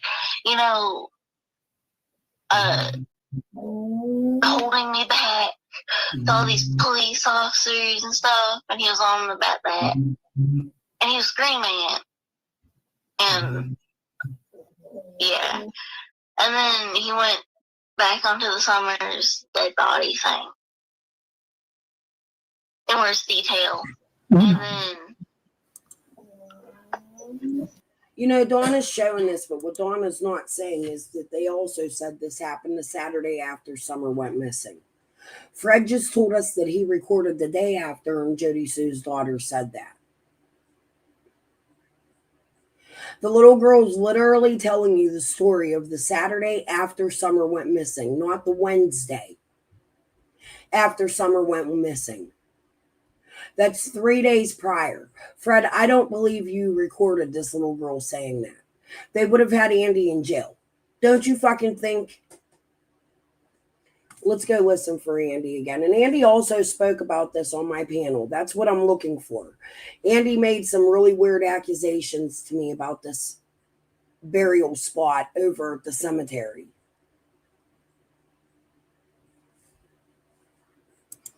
Since the search, where have you seen him? Because I haven't seen him at all. I've been looking. Okay. Oh, Frank was coming here? Yeah. Oh, okay. Cool shit. You don't got to go nowhere. All right.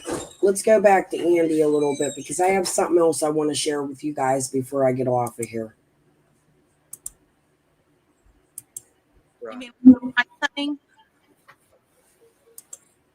I'll come back in a couple hours and I'll just leave this up. And we'll finish Seraphina and the Sandy interview. We'll finish it today. But I do have some other stuff I want to show you. Let's give this another 5-10 minute listen, and then I'm going to move on to my in other news because I didn't have an in other news segment today. And what we're going to talk about is inside the U.S. Marshals operation that helped locate more than 120 missing kids in Florida. They're both very short 5 to 8 minute videos, and I'd like to watch those with you before I get off of here. So, shoot, my cousins locked me in the outhouse. Did they? We used to lock each other in the corn crib. Yeah. Right. Right. Did they? When the way from going by the news, it sounds like they got stuff down there pretty quick, like the TBI and the FBI and the helicopters and drones. Oh yeah, everybody showed up pretty quick. It was a pretty good, being that far out into the middle of pretty much no horror. It's like 45 minutes from Roswell to 125, 110, all that. Unless they come through the gap from like Churchill, and then it's still about 30 minutes. So, right.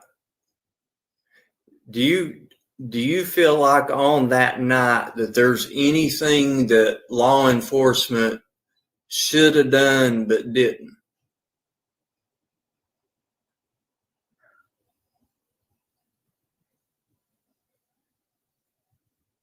I mean, they done pretty much a pretty good job, but I don't know. It's not my job to say. Did they come up and search your land?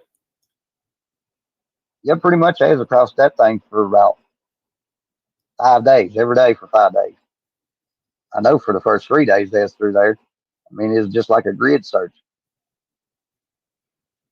So they covered, like, if you're coming up. Nobody ever told them they couldn't search their property. Okay. And we know, from Don and Candace that they searched them pretty good several times. How far back did they go?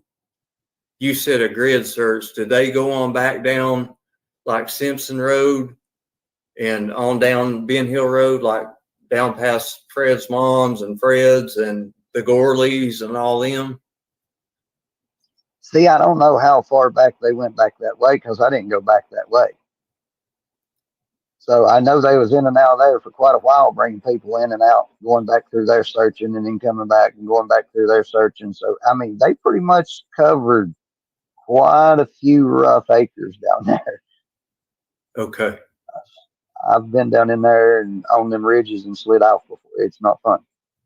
Yeah, well, I've been down there. I don't know how much Piper's told you, but I used to run around down there a lot when I was in high school. I don't know if you remember, but because you're younger than me, but you probably got some cousins and stuff that you remember when West and Colonial Heights went together and everybody went to Sullivan South. No, not right offhand. Oh, okay. That was her high because school. when I first started school, I was supposed to go to Temple Star School. And the year I moved to Lone Star with Mom and Dad, we moved out of there. They they closed Temple Star School, so I had to go to Sullivan to start the elementary school. Oh, okay. Behind Go. Wells. So you ended up going to volunteer then, I reckon. No, Sullivan all the way. Oh, okay. You went Sullivan all the way. Okay. Okay. Yeah. All right. Gotcha.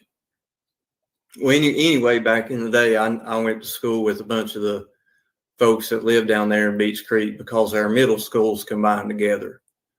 So I know the terrain and stuff down there pretty well. Well, you probably know a lot of the places that I four-wheeled and stuff. I've talked a lot about on my show. You know where the doubles are, I'm sure. Yeah. Yeah.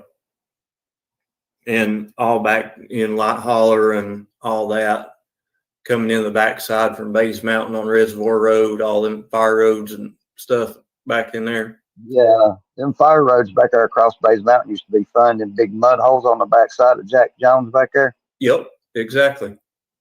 Yeah. Yep. Then my dad had a California rail and used to go through there on the dune buggy. It was wide enough to where it wouldn't sink in the mud hole. You just skip across the top. Right, right. Yeah, we used to have. 'Cause I knew a lot of the lights down there.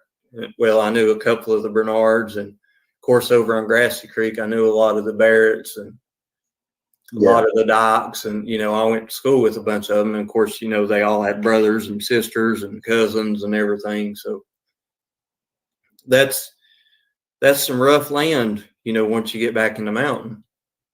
Yeah, especially the doubles off of Grassy. Back when I was younger, they used to coon hunt over there and lose dogs all the time. Right. Right. Now, y'all go to bed that night,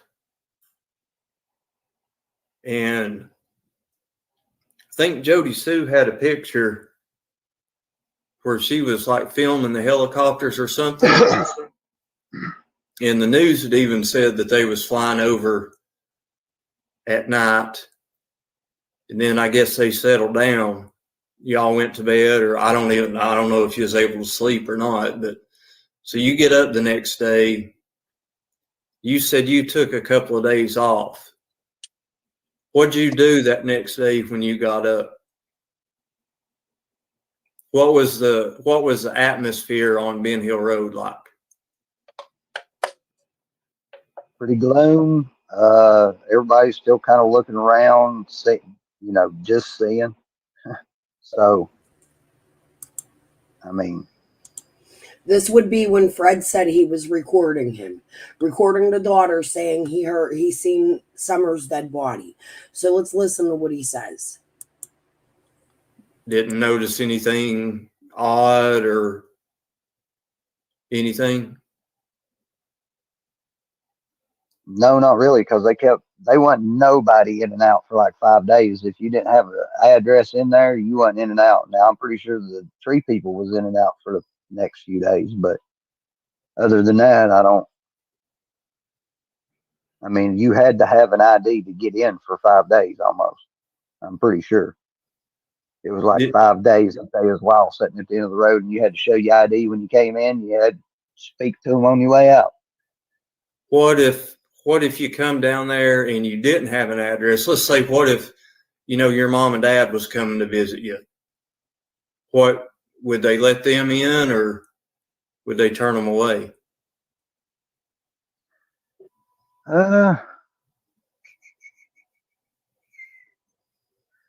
I'm pretty sure as long as you didn't have if you didn't have ID with the address in the holler, you couldn't get in. I don't even know if my mom come down there and tried or not, but I think I'd left my wallet down there one day or left it at the house and didn't have it, and they about didn't let me back in. I had mail saying the address, so they were keeping it. Sure. They were it was locked down. They were keeping things pretty tight then. Yeah. Okay. Now, this is probably a question that's going to come up in the chat, but it's something that I've been interested in.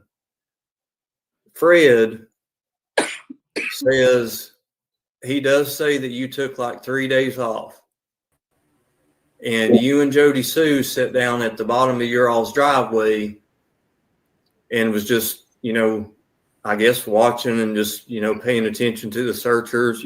Probably the same thing I would do. But then Fred says, you took up and left and was gone for like 3 weeks. Is there any?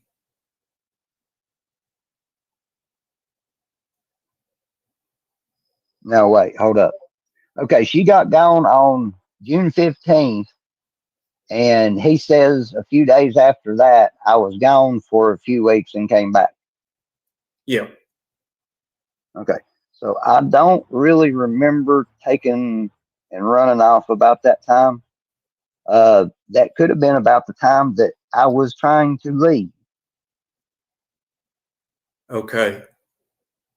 Did you go somewhere and stay somewhere else for a while where you wouldn't have been seen in the holler? Yeah, I mean, I wasn't staying in the holler because that's where she was at. I didn't stay in the holler. I never returned to the holler after I left. And when I left, I didn't go back till after like September the 6th when the order of protection was put in. Do you remember what day it was you left? No, not to be honest. I don't exactly remember because I'd left.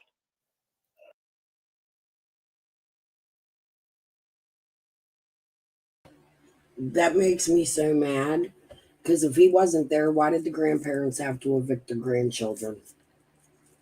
If they're not there, they live on Lone Star, nobody's around. Why do you evict your grandchildren out of a home?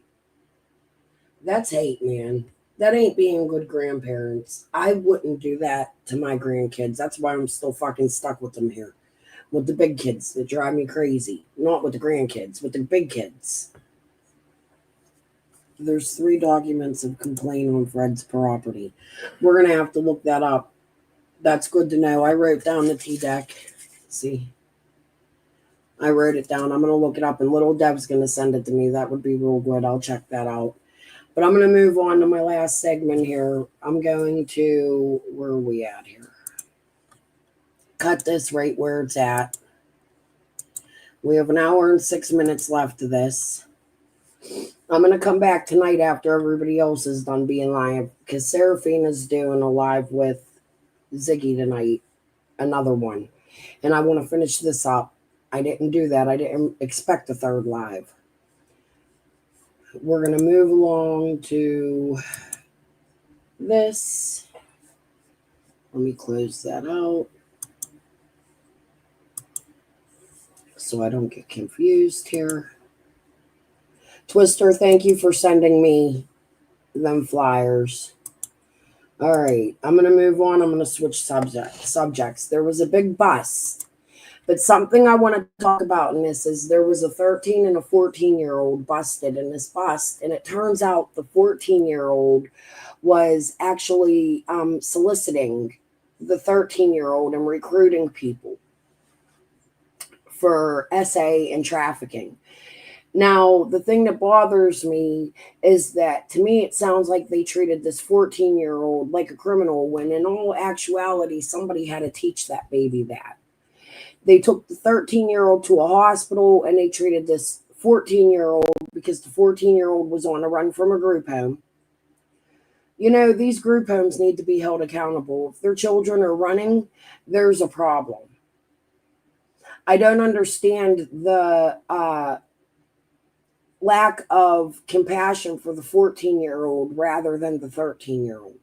But anyways, congratulations, guys, for finding over 100 missing kids. Let's give this a listen.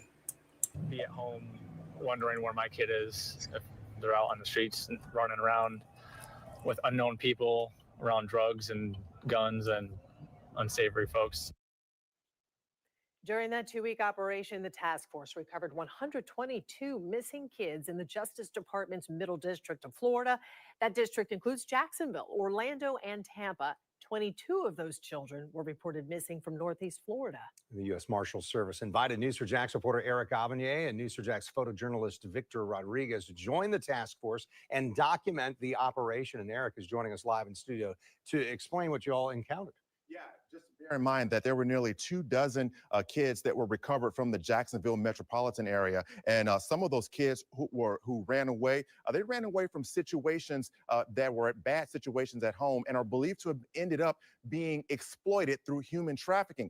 Others were already in legal trouble and had new warrants for their arrest. Deputy U.S. Marshal Ricky Tippie is accustomed to tracking down and apprehending dangerous adult fugitives. But during Operation Home for the Holidays, he and other marshals, along with help from various national and local agencies, are on a mission to locate a long list of juveniles reported missing. Tippie knows some of the kids on the list could be victims of human trafficking. Do taking a little personal when I find a kid and get them to where they're supposed to be. This teenager was one of the people on the list of missing juveniles. According to the marshals, she's not only a runaway suspected of being a victim of human trafficking, but she's also wanted by the juvenile justice system after ditching her GPS ankle monitor. So minor's been missing for several months, suspected of possible human trafficking, drug use, unstable environment, unstable past, and she was taken from the place where she thought she was safe right now, but running around with drugs and guns possibly. Locating her took an entire day of going from one location to another and even staking out a home she was believed to have been staying. On our second day of the operation, we ended up at this apartment. Law enforcement will be bringing out more than one team. We believe it's just going to be two, one of which is going to go to juvenile detention because she has a warrant. Another team will be going to the hospital for evaluation. Both teams were let out of the apartment. The one in handcuffs is 14 years old. Investigators say she not only ditched her juvenile justice ankle monitor, but is suspected of being a recruiter for human trafficking. She was taken to the juvenile detention center. The other girl who was let out of the same apartment is 13 years old. She ran away from home. She was taken to Wolfson Children's Hospital, where various child advocacy organizations, including DCF, had a makeshift control center set up. It's beyond this door here at Wolfson Children's Hospital that the children who are recovered receive all the services they need, services such as a warm meal, a shower, maybe someone to talk to, a mental evaluation, and even a physical evaluation. During the search for a girl reported missing from DCF, a cell phone ping led us to this West Side motel. We would later find out her parents live here, but don't have legal custody of her. On top of that, investigators are suspicious of what's inside the room and removed the girl from what has been deemed a questionable situation. We were asked not to record video of her removal, given the sensitive nature of the situation. Dad said she's also said something about going to Puerto Rico. As for Deputy Marshal Tippie, he just hopes the kids they recover understand that although they made mistakes, you want them to get the help that they need, and hopefully they can pull out of it and keep chasing those bad decisions after this. Now, at one point during the search, we got notification that one of the Florida juveniles reported missing was located and recovered by authorities in Kentucky.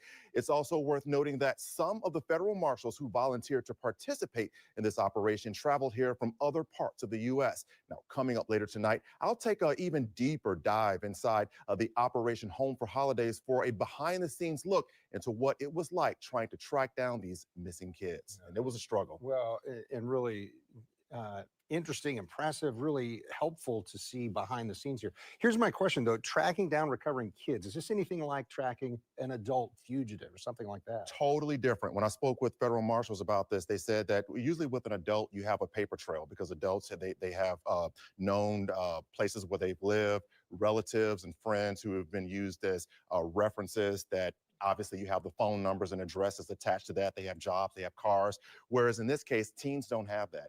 Juveniles don't have that. They don't have, documented places of where they live. They're underage, so they wouldn't have that. So the one thing in terms of tracking these teens down was cell phone use and also social media.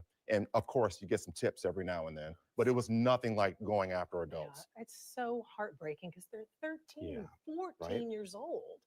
I mean, those are like babies. Yeah, very, very young. And like I said, you saw in the report, the 14-year-old was not only wanted for ditching her ankle bracelet, the GPS bracelet, but she was also suspected of being a recruiter of human trafficking. And she had a 13-year-old runaway with her. I mean, there's so many of these stories.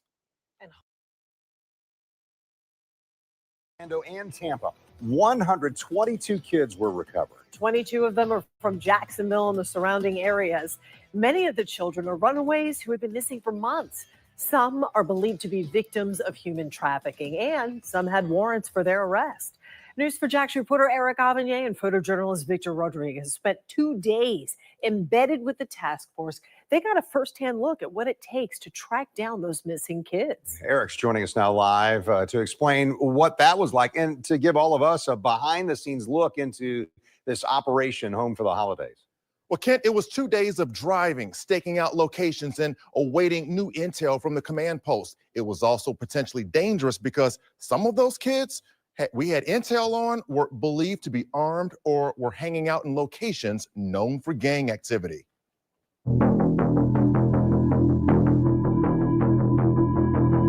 The goal, obviously, is to recover missing children. It's just after 8:30 a.m. and we're receiving a briefing on the list of missing juveniles the task force will focus on locating on this day. The briefing includes descriptions of the juveniles and a safety warning. Be mindful that some of these locations that these children are at, they could have gang affiliations. We know that some of these kids, even though they are missing, they posted online that they're in possession of firearms and drugs. Please make sure that you have your safety kits, your tourniquets, anything that you might need for self-aid. We're riding with Deputy Marshal Ricky Tippy. On this day, we're searching for 2 missing teenage girls. One is a 13-year-old runaway, and she's believed to be with a 14-year-old who is suspected of being a human trafficking recruiter and is also wanted by the juvenile justice system. Some of the girls have been to this complex. We don't have an apartment number yet. I don't remember Wings. I don't remember if I was saying it here or if I was saying it just at home with my husband the other day.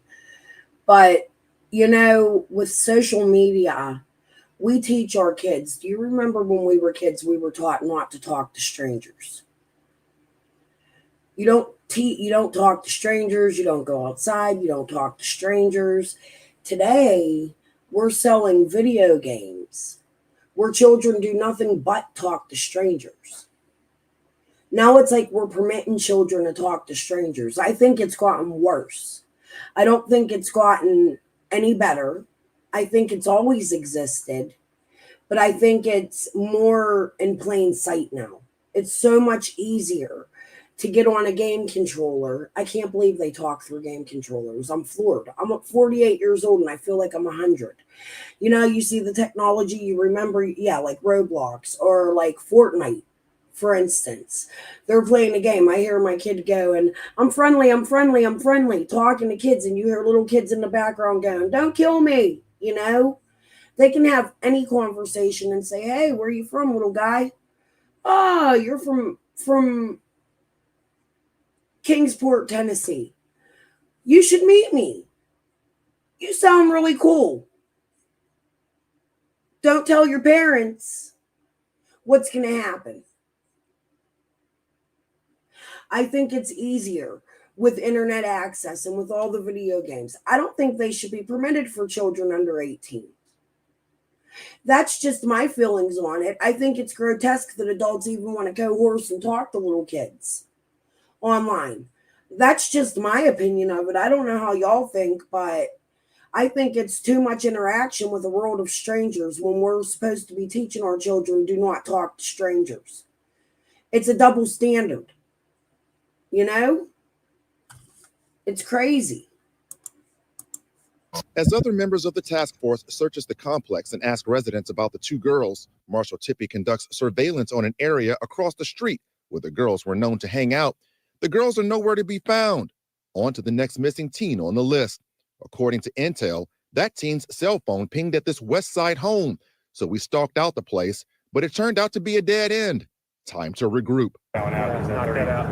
Another unit monitoring the girl's cell phone and social media activity shares intel that she could be at a location in Green Cove Springs. The reason why we're going to this house is her social media stuff. We have some intelligence that it comes back there very, very recently. They do believe that there is a firearm in that house, so obviously people are going to have to take extra precaution as they make that approach.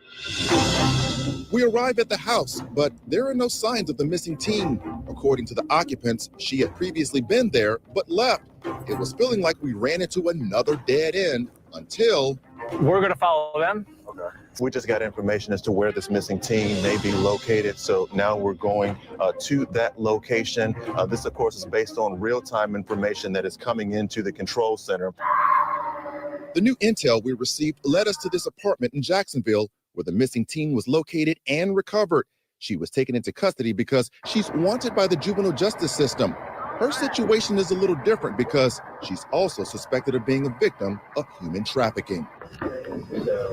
The next day, we got new intel on the missing 13 and 14-year-olds we were looking for the day before. That intel led us to this Jacksonville apartment where the girls were finally located. The 14-year-old was arrested and taken to the juvenile detention center.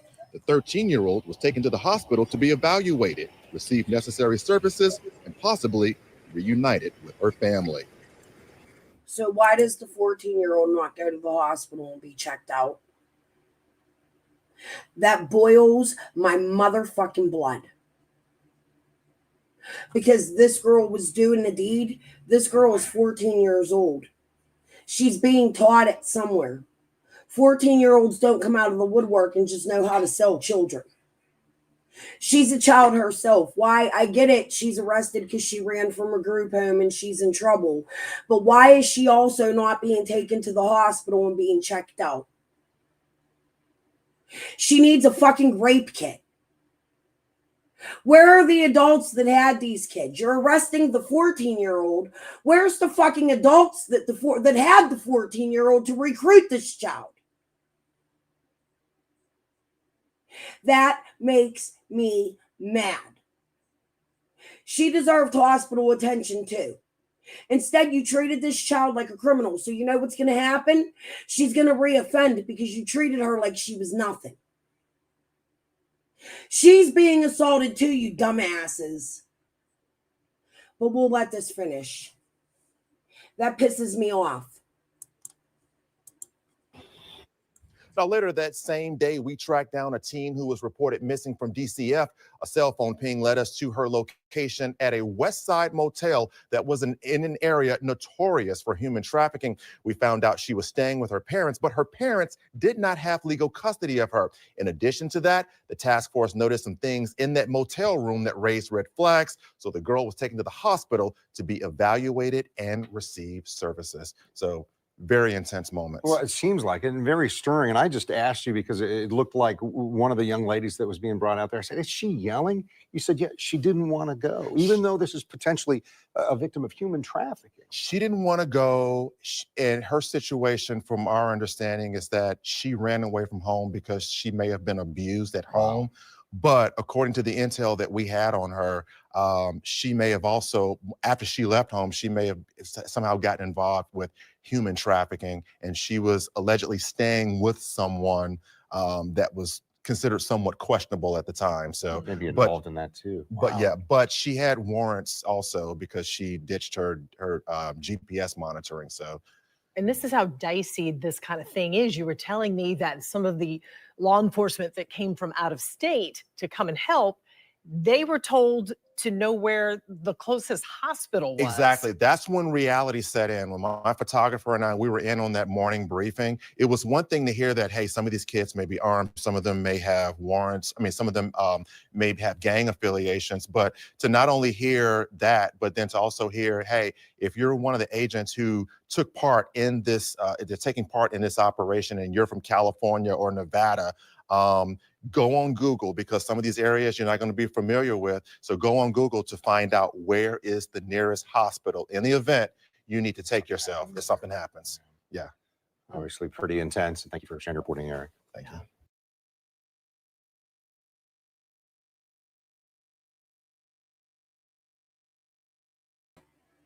So I'm going to end. I went 8-9 minutes over my time. I'm going to end, but I'll be back later tonight, probably late tonight. I slept really good last night, so I'm up. I'm going to have some coffee, maybe dinner or something with my husband. I don't know. We'll see how the day goes. It's been a day. It's always a day. And then I'll be back with what we left off on. And then tomorrow, that just reminded me, since we were talking about that, I want to go over the UK banning children 100% from all social media. That'll be my in other news segment tomorrow at noon. These poor girls, their brains were wired differently now. They are. But what makes me mad is, why do they treat one child who is also a victim like a criminal while they take the rest to the hospital? That really makes me mad. She's underage too, and she deserves love. Our system got to do better.